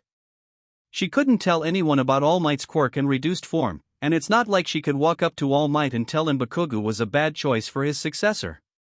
He wouldn't believe her. For one, no one ever believed Izuku over Bakugo, and he would want to know how she knew about him being able to transfer his quirk in the first place, and that would not be a comfortable talk. She still wished she could talk to the doctor or sensei about it. What would they say about all of this? She wasn't sure what the doctor would say, but sensei at least would probably suggest Izuku figure out how to use Bakugo to further her goals. Which? Actually. Izuku blinked. That wasn't a bad idea. Or was it? Bakugo wasn't the easiest to manipulate. If he knew he was being manipulated. If he didn't, then he could really act quite predictably. Could she use Bakugo's own personality as his downfall? Clearly heroes with terrible morals could still be successful, with Endeavor as the poster child for that, but maybe she could just push things so that people didn't always blindly follow Bakugo? She'd have to put more thought into this, but it was something to start with, at least. Izuku's hands itched for a pencil and notebook, but that would have to wait until she got home. Her quirks at least might level the playing ground. But would they be enough? There was no one nearly as powerful as All Might, and Bakugo would have his abilities on top of Explosion. She had the telekinesis quirk for mobility and speed, invisibility for stealth, emotion detection for scouting, durability to protect her from damage, and all for one to help her change the world. An offensive type of quirk would be nice, but maybe it wouldn't be necessary. The one factor that wasn't covered that would be helpful would be a healing quirk. Bakugo's burns could hurt, and hero work in general could be dangerous. Durability would help, but even it would have its limits. Izuku winced at even thinking of stealing a healing quirk from anyone. Typically people with healing quirks used them to help people. It was pretty rare someone with a healing quirk ended up as any sort of a villain. That might be a no-go, then. Izuku would have to make do. Hello? Izuku was brought out of her reverie by a small voice. She looked around to see Eri standing near her with a nervous smile on her face, white brows pinched together. "Oh, hello," she said. Eri's grandfather was following at a slower pace with a cane, Chisaki walking beside him. The grandfather waved. Izuku waved back, then looked at Eri. "It's nice to see you again," Izuku told the little girl. Eri nodded adamantly, but seemed a bit at a loss of what to say. "You still remember the clapping game I taught you?" Eri nodded again. "Want to play it, and then maybe I can show you a new one?" "Yeah." Izuku was surprised at the change in the little girl. It really didn't take much to make someone happy, did it? She smiled. "Okay, let's do that. Do you have gloves for me, or should we wait for your grandpa and Chisaki?" Eri dug around in the little bag she had and triumphantly produced some gloves for Izuku. "I've been carrying them around in case I saw you again," she said, a bit shyly. Izuku felt like her heart would burst, this girl was so sweet. They sat and started playing together. Eri had the old game fully memorized, and was singing it along with Izuku this time. The grandfather sat down slowly next to the two girls, sighing as he did so. He smiled at Izuku. Are you okay, Grandpa? She asked him. You seem a bit tired. His smile widened, his eyes twinkling. You're observant, my dear. I'm just moving a bit slower of late. These old bones are starting to feel their age. Take care of yourself, Izuku told him. Let me know if you need any help with anything, okay? The old man nodded. That is very kind of you. You playing with Eri and bringing a smile to her face is everything I could ask for. He raised his eyebrows at his granddaughter. She's made everyone play that game with her now.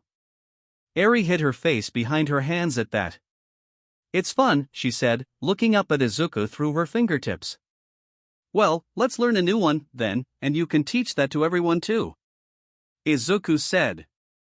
Eri was much faster at learning the new clapping game than she had been the other day. And the game after that. Izuku quickly ran out of games to teach her. Izuku looked up to see that the old man had fallen asleep on the park bench. He's just sleeping, Chisaki said, catching where she was looking and the concern in her eyes. He's fine. I'm watching over him. Again, his tone of voice rubbed Izuku the wrong way, but she tried to put her discomfort aside. Sure, she said.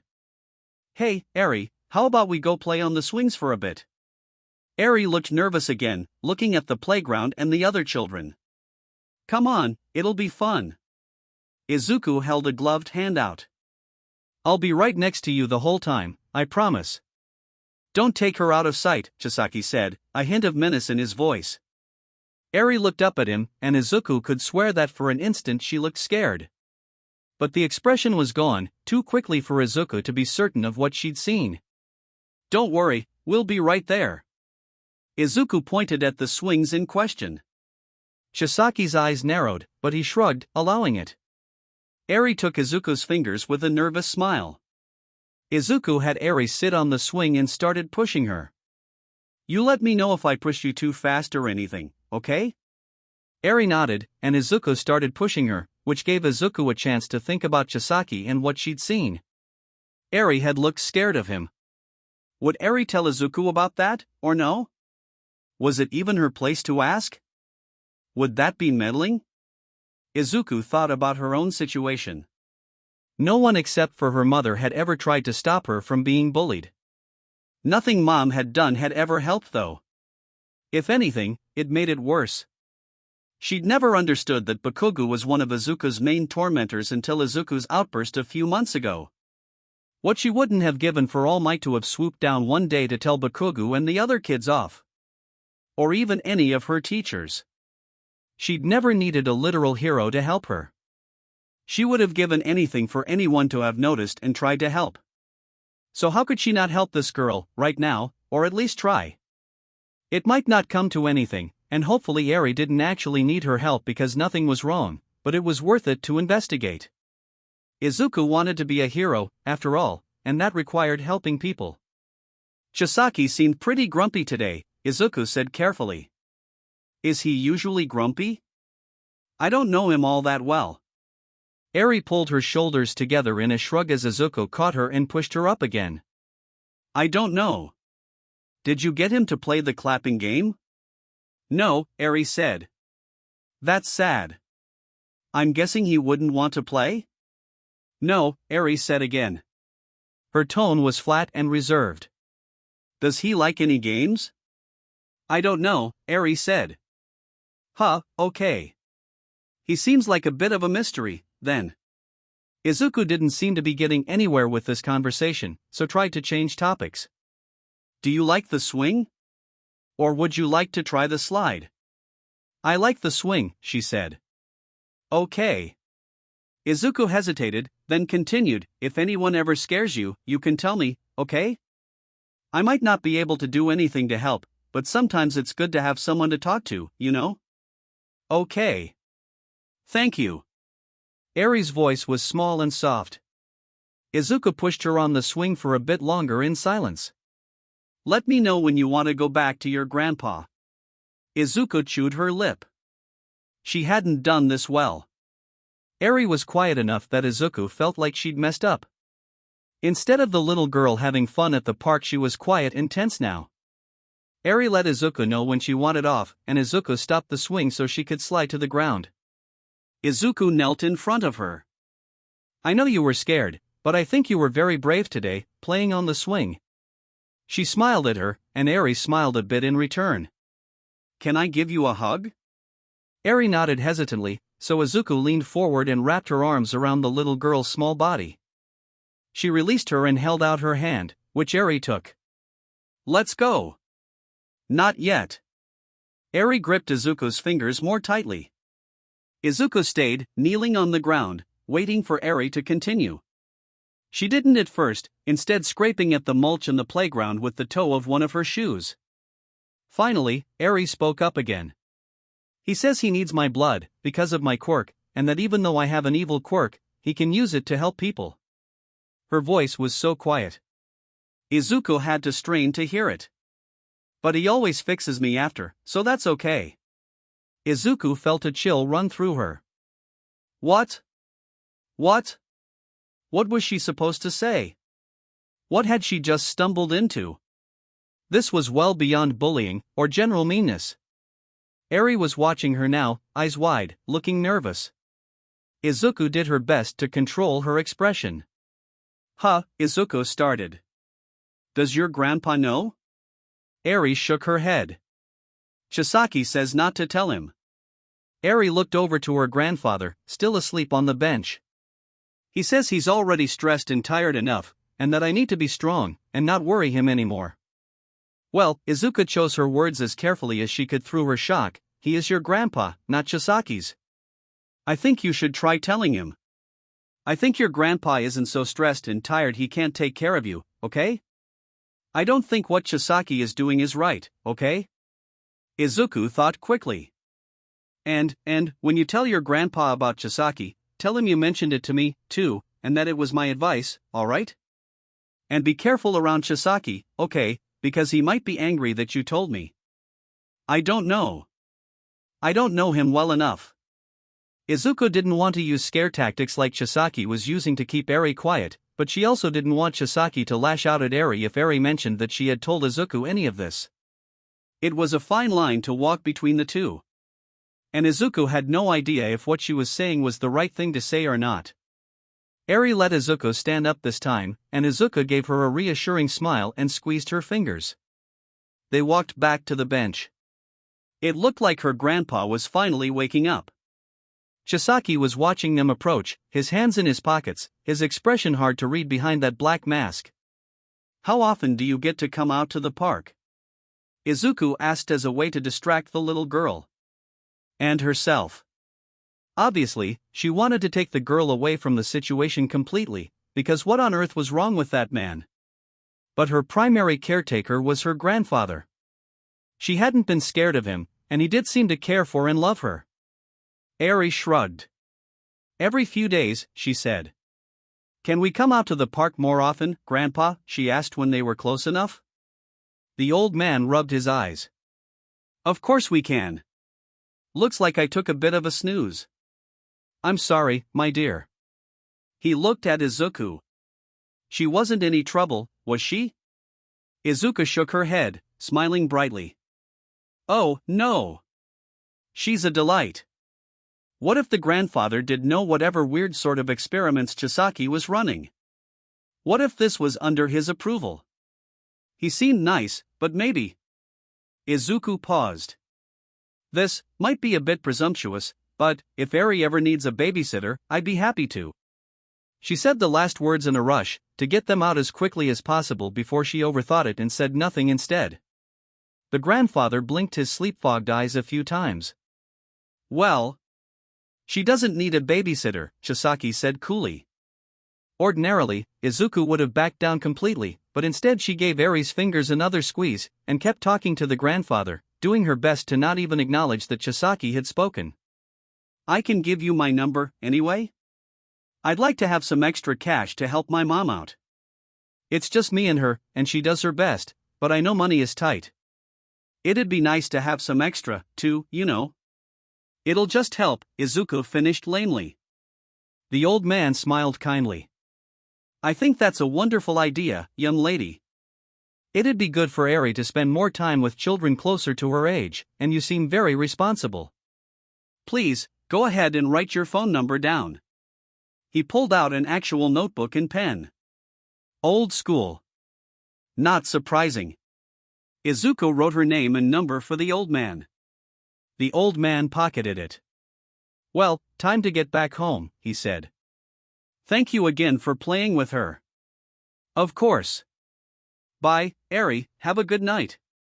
Izuku waved to the little girl, and she waved back, giving Izuku a small smile. Izuku watched the three of them walk off, frowning at Chisaki's back. Izuku had done everything she could think of doing and it still didn't feel like enough. Maybe Izuku could talk to Detective Tsukachi about the situation? He might have some advice. Izuku's mind was whirling the next time she was at the police station. There was so much to try to figure out. Bakugo being All Might's successor was in the back of her mind constantly. It was no wonder he'd become more distant from his friends and had stopped picking on other kids as much. He was constantly training to get All Might's quirk. At least he was working hard, although that would make it take longer for All Might to realize that Bakugo was a poor choice for a successor, if he ever would. Izuku had no idea what the UA entrance exam was, but there was no way Bakugo wouldn't get in with 2 quirks at his disposal, assuming All Might gave him his quirk before then. Which of the entrance exam was coming up, and that was something else Izuku was concerned about. She decided she'd use her telekinesis quirk as her hero quirk, so she'd be limited to just that for the entrance exam, and any hero work after that. It felt right since it had been her first quirk, after all. Would it be enough, though? Had she learned how to use the quirk well enough to be able to get into UA? She could keep herself airborne fairly reliably now. Would that be enough of an edge? And another thing, she'd waited this whole time before telling anyone who wasn't the doctor or sensei about this quirk. How much longer should she, or could she wait?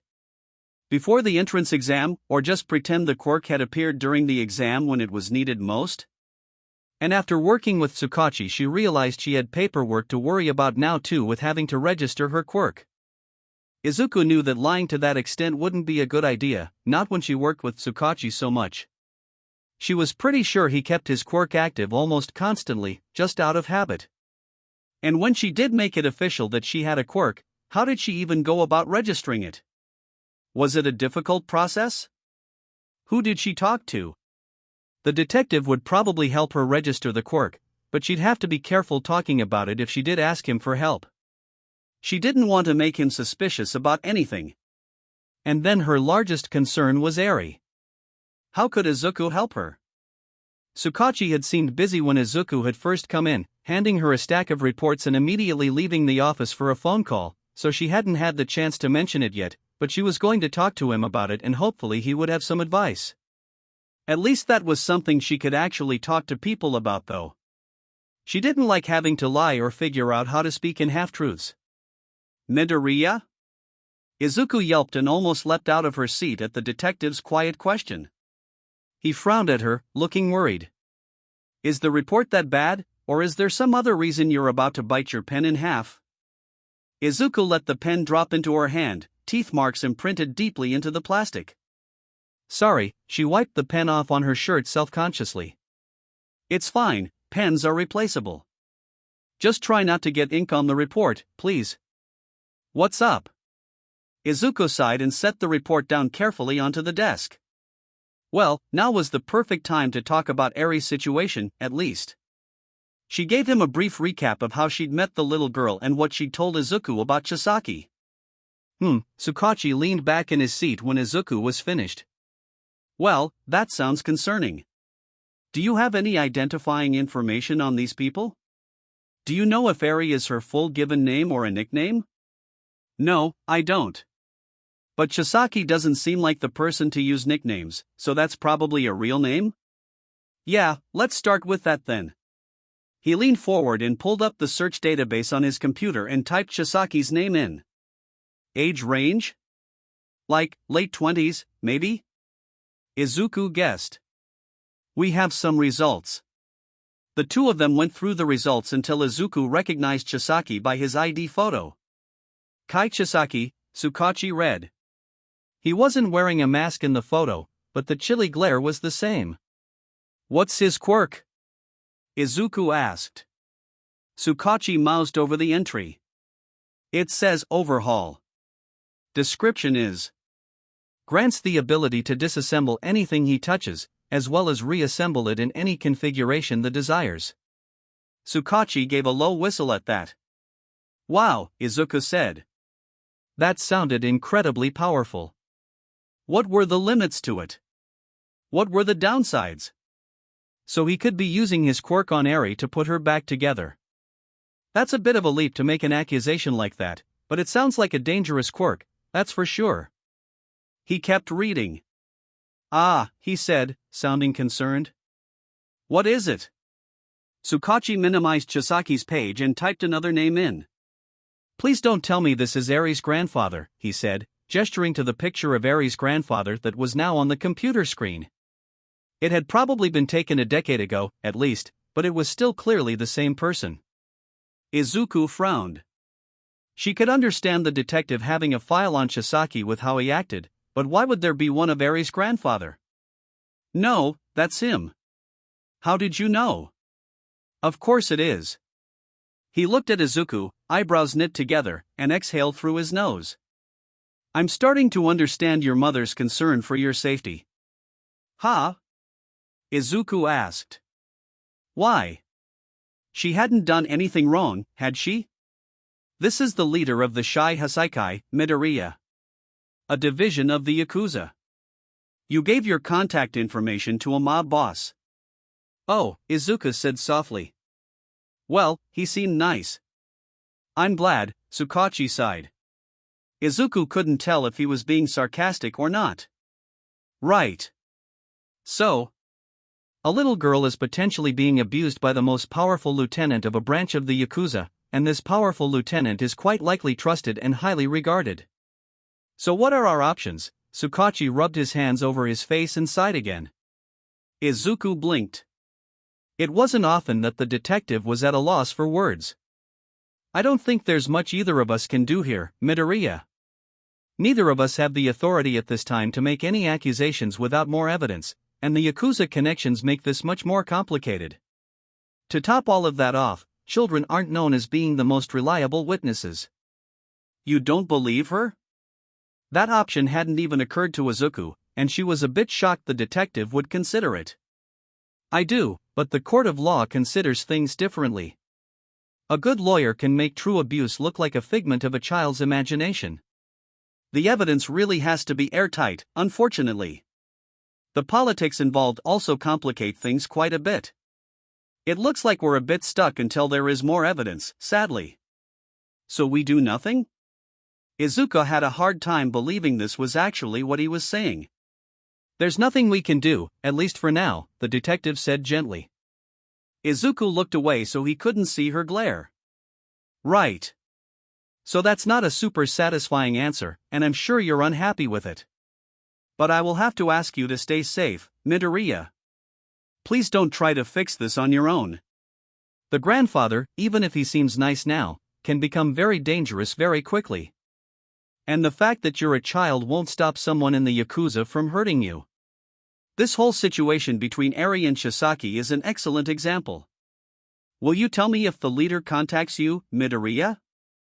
He leaned forward a bit, and Izuku felt trapped by his steady gaze, even if she was still avoiding eye contact. Will you tell my mom about all of this? She asked quietly. The detective leaned back and drummed his fingers on the arm of the chair before he answered. If I think you're in danger, your mother will be the first person I contact. But I don't think, he paused, seeming like he was choosing his words carefully, that you are in danger right now. I won't tell her about this yet. He leaned forward again, carefully watching Izuku. So, will you tell me if the leader contacts you? Izuku felt cornered. She didn't want to talk to him anymore about this, because he'd basically said he wasn't going to save Eri and she knew he'd stop her from it as well. So if she told the truth and said no, he'd tell her mom and she'd never be let outside again. If she lied and said yes, he'd know she was lying and still tell her mom. Her only option was to sincerely agree to telling him if Eri's grandfather did end up contacting her. It wasn't what she really wanted. Yes, she nodded. Good, thank you. The detective seemed relieved, relaxing slightly. And you're not going to search these people out on your own, are you? Izuku sort of hated that he was good at his job. How could she avoid giving a straight answer? Am I not allowed to go to the park anymore? No, I can't control that. I know you're capable and smart, but these people are dangerous. Please don't act on your own. Yeah, that makes sense. Was that enough of a truthful answer for him? It seemed like it, because he sighed and allowed the conversation to move on. Anything else you need to talk about? I know you don't like my answer, but there's not really anything else I can say. Sometimes it can be tough to follow the law while staying true to your principles, but it's important. Even the strongest hero needs to respect the rule of law, or else it'd be anarchy. Anarchy? It would be anarchy to leave Eri with people who were hurting her? Izuku exhaled. Well, it was now or never to tell him about having a quirk. It might take her mind off of how to try to help Eri, and distract the detective from thinking about it too. Actually, Izuku took a deep breath, then used her quirk to pull her pen off of the desk and into her hand. It looks like I have a quirk now. How do I register it? Tsukachi blinked in surprise, looking between where the pen had been and where it was now. Hey, that's amazing. How long have you had it? Izuku shrugged. A little bit? She kept it as vague as possible. I sort of wanted to make sure it was for real, like it wouldn't disappear again, before I mentioned it to anybody. Ha! Yeah, I can understand that. That's amazing. I've never heard of anyone developing a quirk this late. Tell me all about it, I'll help you get it registered and everything, alright? Thanks. ᴄᴟ waited for Izuku to be safely on the bus back home before calling All Might, holding the phone to his ear as he watched the bus pull away. Hey, Toshi answered, continuing before ᴄᴟ could answer. Is this about the new All for One?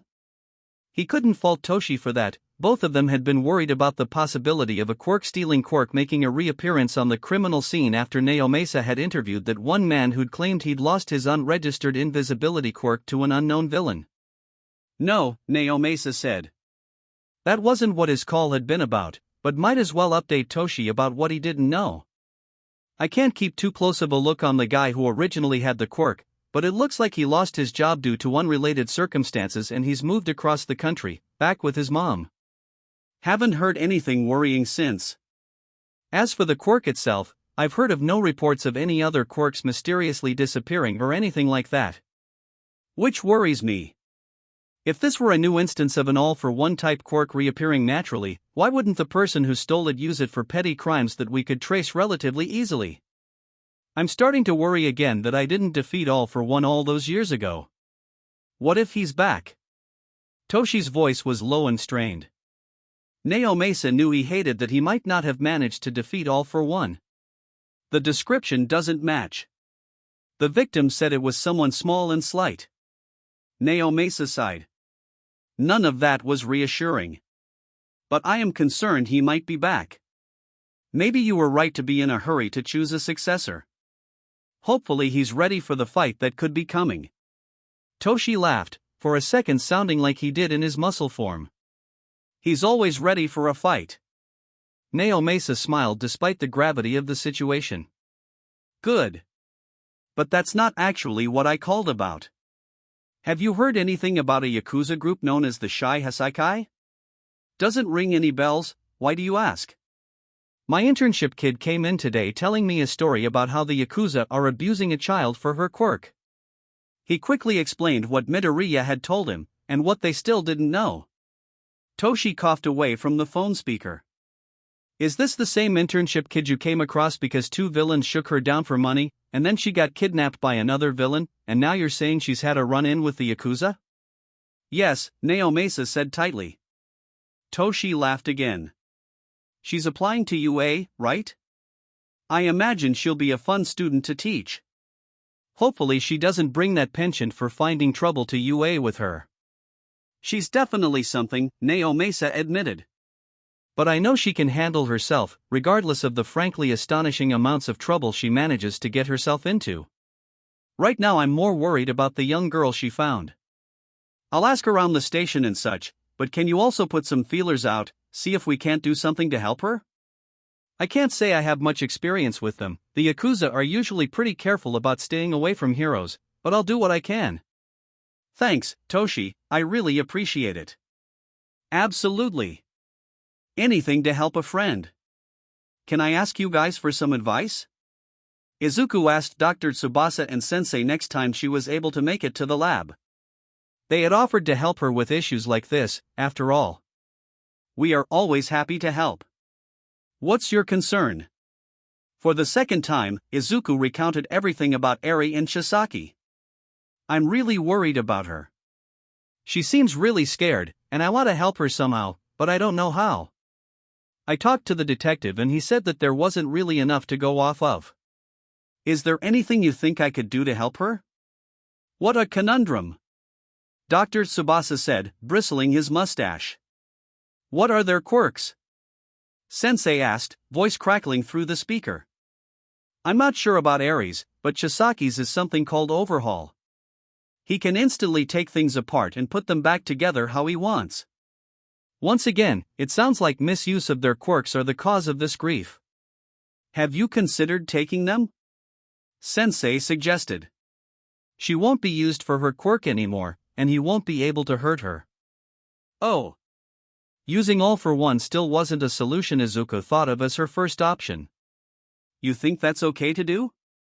It sounds like it to me, the doctor agreed, nodding. This Yakuza man doesn't sound like he's using his quirk properly. I'm certain you could find much better uses for it. Do either of them have any physical characteristics that could be the result of their quirks? Oh. Good to think of, Sensei, the doctor said. Yes, if either of them have any visible mutations due to their quirks, it'll be a lot riskier for you to take them. I don't think Chisaki does, but Eri has a horn on her head. Take his quirk then, Sensei said sensibly. Leave hers alone. After all, he is the wrongdoer here, and she should have the chance to grow into her quirk if there's no additional harm or risk. Do be careful though, Midoriya, the doctor cautioned. This Chisaki sounds dangerous. Yeah, I will be.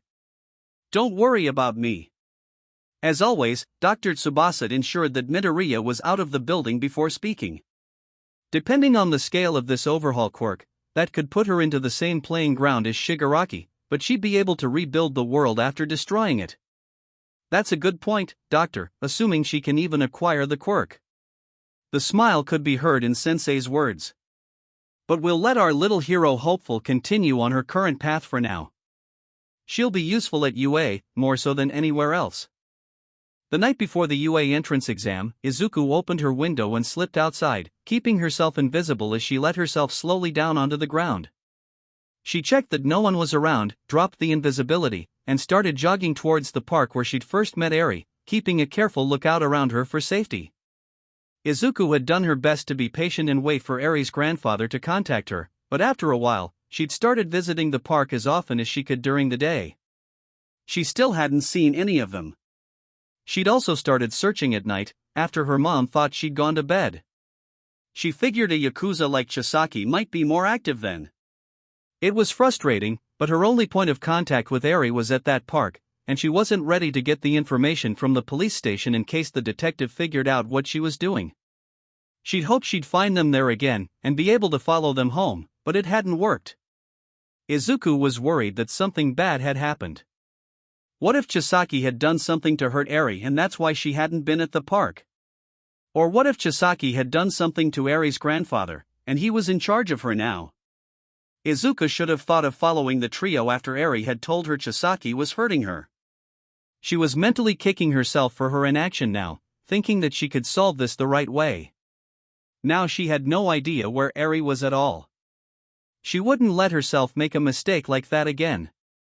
If Izuku could use the resources at the police station, she could probably figure out where the Yakuza operated, or where Eri's grandfather lived, but if she asked anything, Tsukachi would definitely become suspicious, so she was stuck wandering around the park as much as she could, trying to spot Chisaki again. It was frustratingly unsuccessful so far, but at least she was getting good practice using her quirks. Soon enough, Izuku reached the park and slowed down to a brisk walk, breathing hard and looking around. No Chisaki, as usual. She closed her eyes, activating emotion detection, feeling for the people around her. A couple of cars passed by, the drivers feeling unconcerned. A couple, walking slowly, felt happy. A man jogging briskly, earphones in.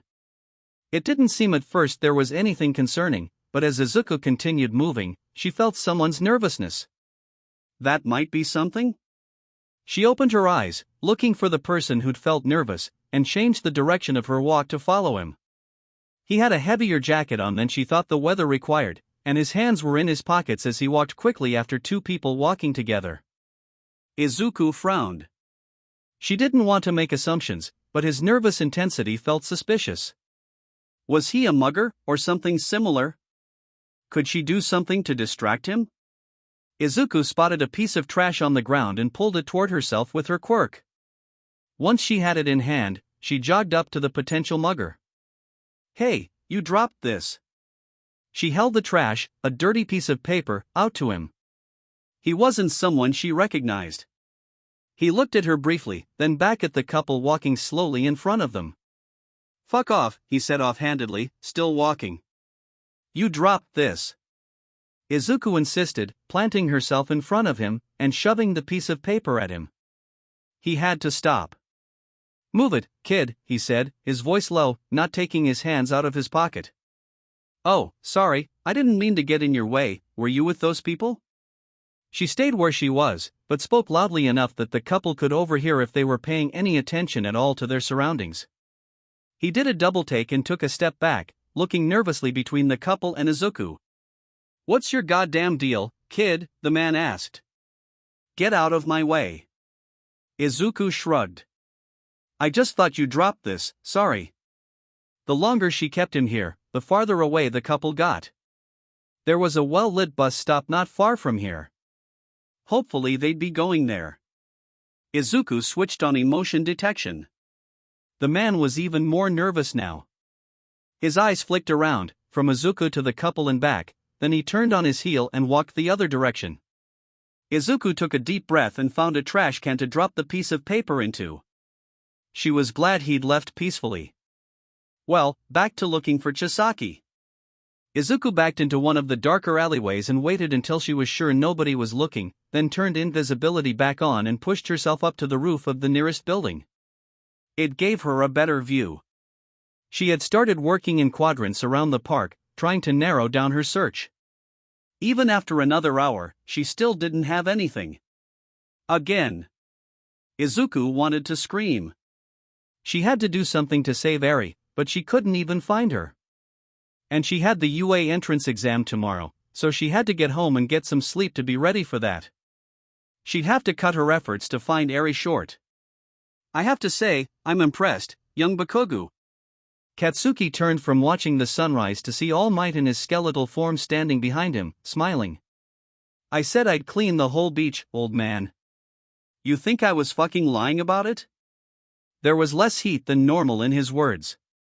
He was tired. He hadn't slept well. Katsuki would die before he admitted it out loud, but he was uncertain about receiving one for all. He knew he'd do fine in the entrance exam for UA, probably finish first in the practical without even trying, but one for all was something new and different. The quirk of his childhood hero. And he was going to be receiving it today. I can believe you and still be proud of your accomplishments, you know, All Might said gently. You've worked very hard for this. Katsuki grunted. Yeah. The two of them watched the sunrise a bit longer, listening to the waves hit the beach. So how does this shit work? Receiving one for all? Well, it requires a DNA transfer. Simplest would be eating my hair. All Might winced, like he knew Katsuki wouldn't take it well. And he was fucking right. Like hell. I am not eating your fucking hair, Katsuki snapped. If it's a DNA transfer, let's just use blood. That, Katsuki cut him off before he could continue. We're both type A. Let's just do this. Katsuki flipped out his pocket knife and held it out to All Might.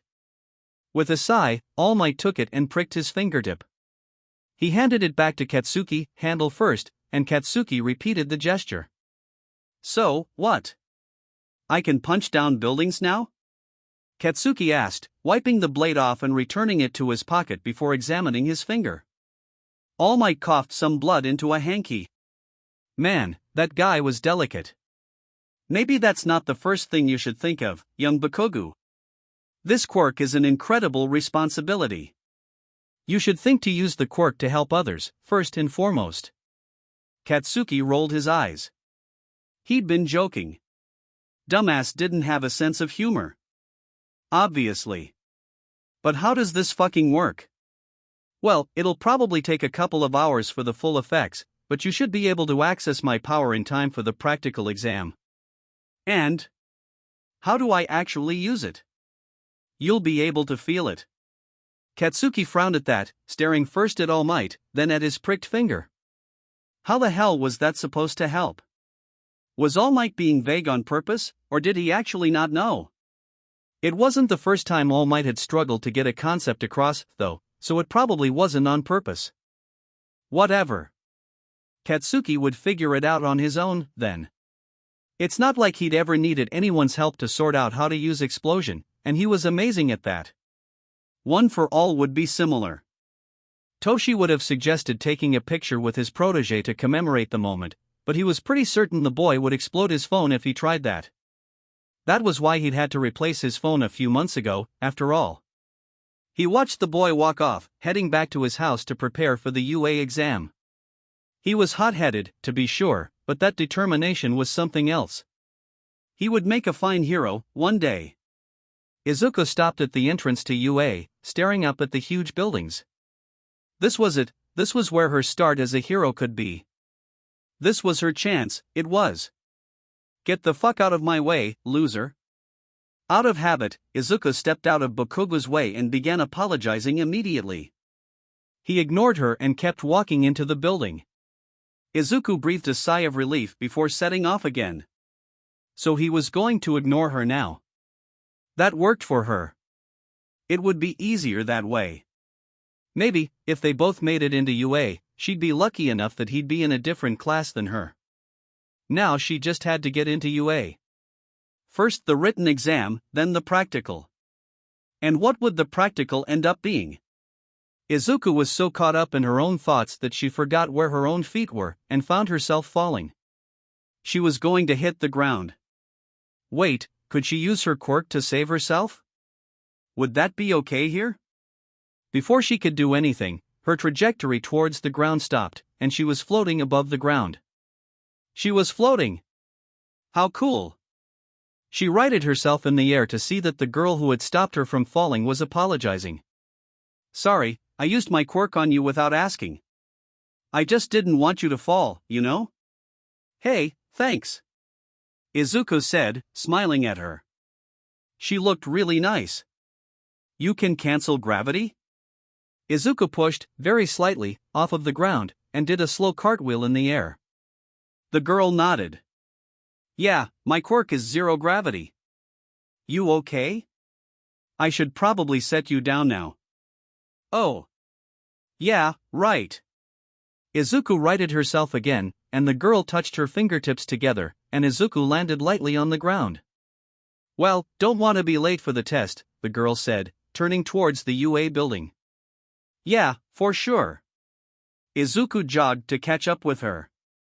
How does it work? Is it deactivated by you touching your fingertips together?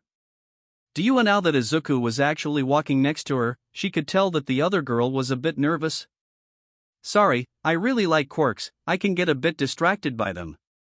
That's fine, the other girl said, clearly preoccupied with her own thoughts.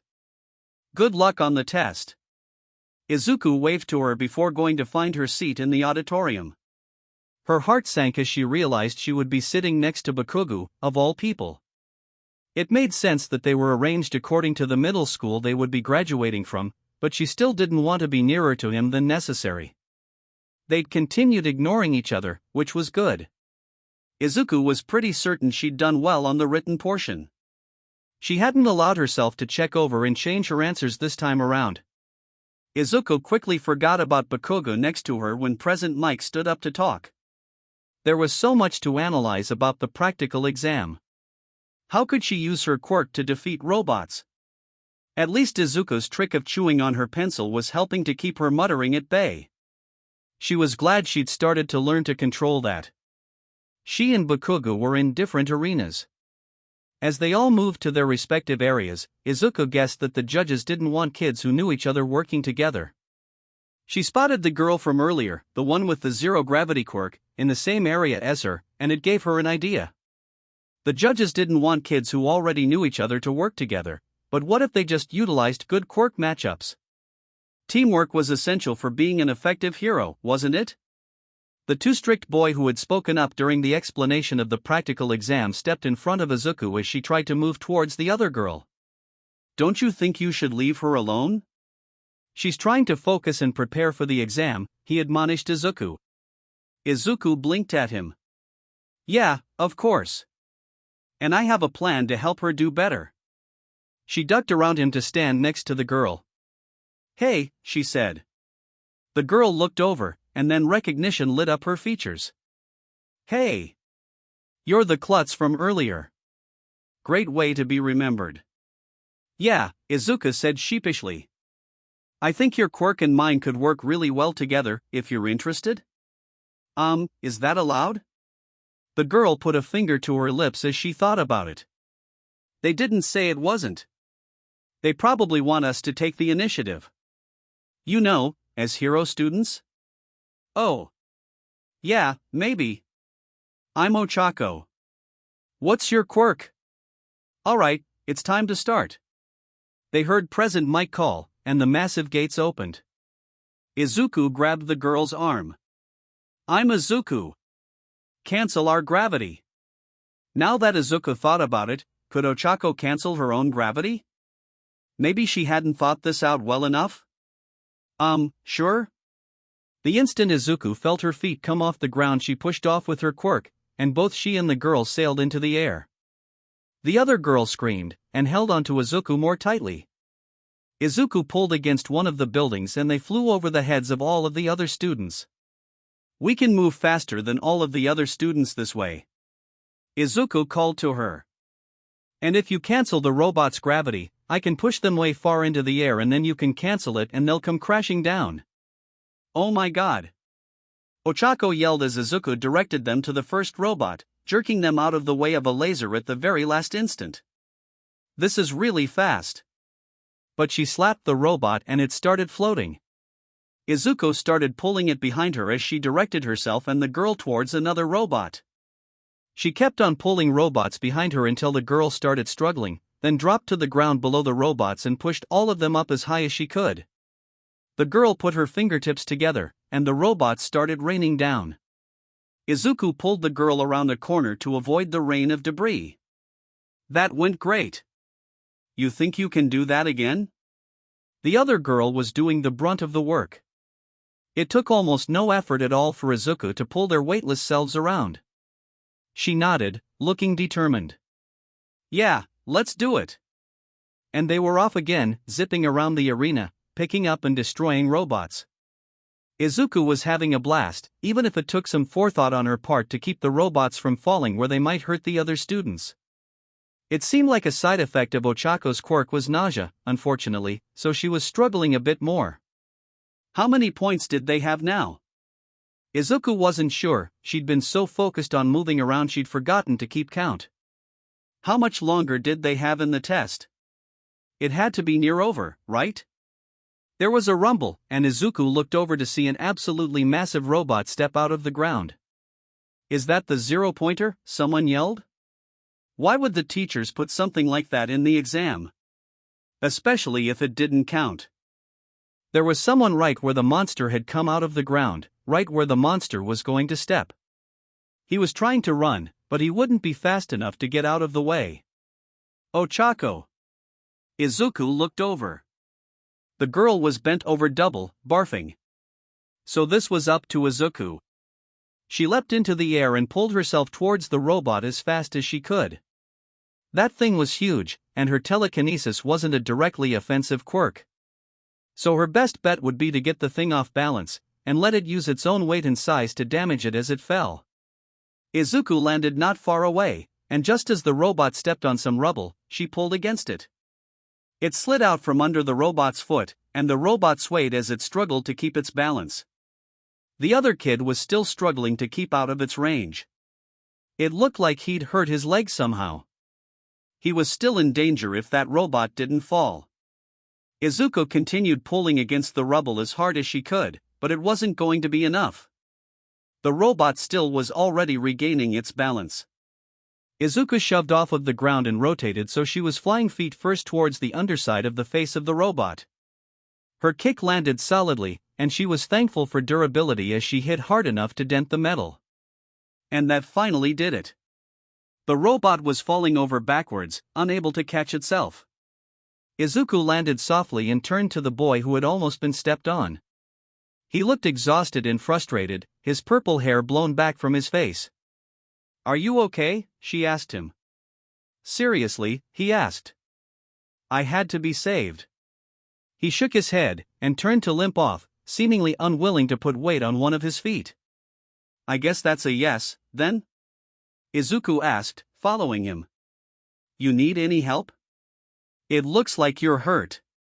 "Just go bother someone else, please," he said tiredly. "I'm sorry?" Izuku said, taken aback. She looked over at Ochako. She was. "What do you think you were doing?" The strict boy with glasses from earlier was now in front of Izuku and the purple-haired boy. That was against the rules, teaming up with another contestant like that. He chopped the air with a hand emphatically. "I didn't hear that in the rules," Izuku said, doing her best to stand her ground. President Mike didn't say anything about it. "Did you have information from someone else?" "We were probably supposed to work together," Ochako said, walking up to Izuku, wiping her mouth and looking worse for wear. "That's part of what makes a good hero, right? Teamwork?" He seemed to struggle to find an answer. "That isn't what this test was about," he finally managed. The purple-haired boy snorted at his consternation. He sat down and started carefully untying the shoe on his injured leg. "She's right, you know." All four of them turned to the speaker.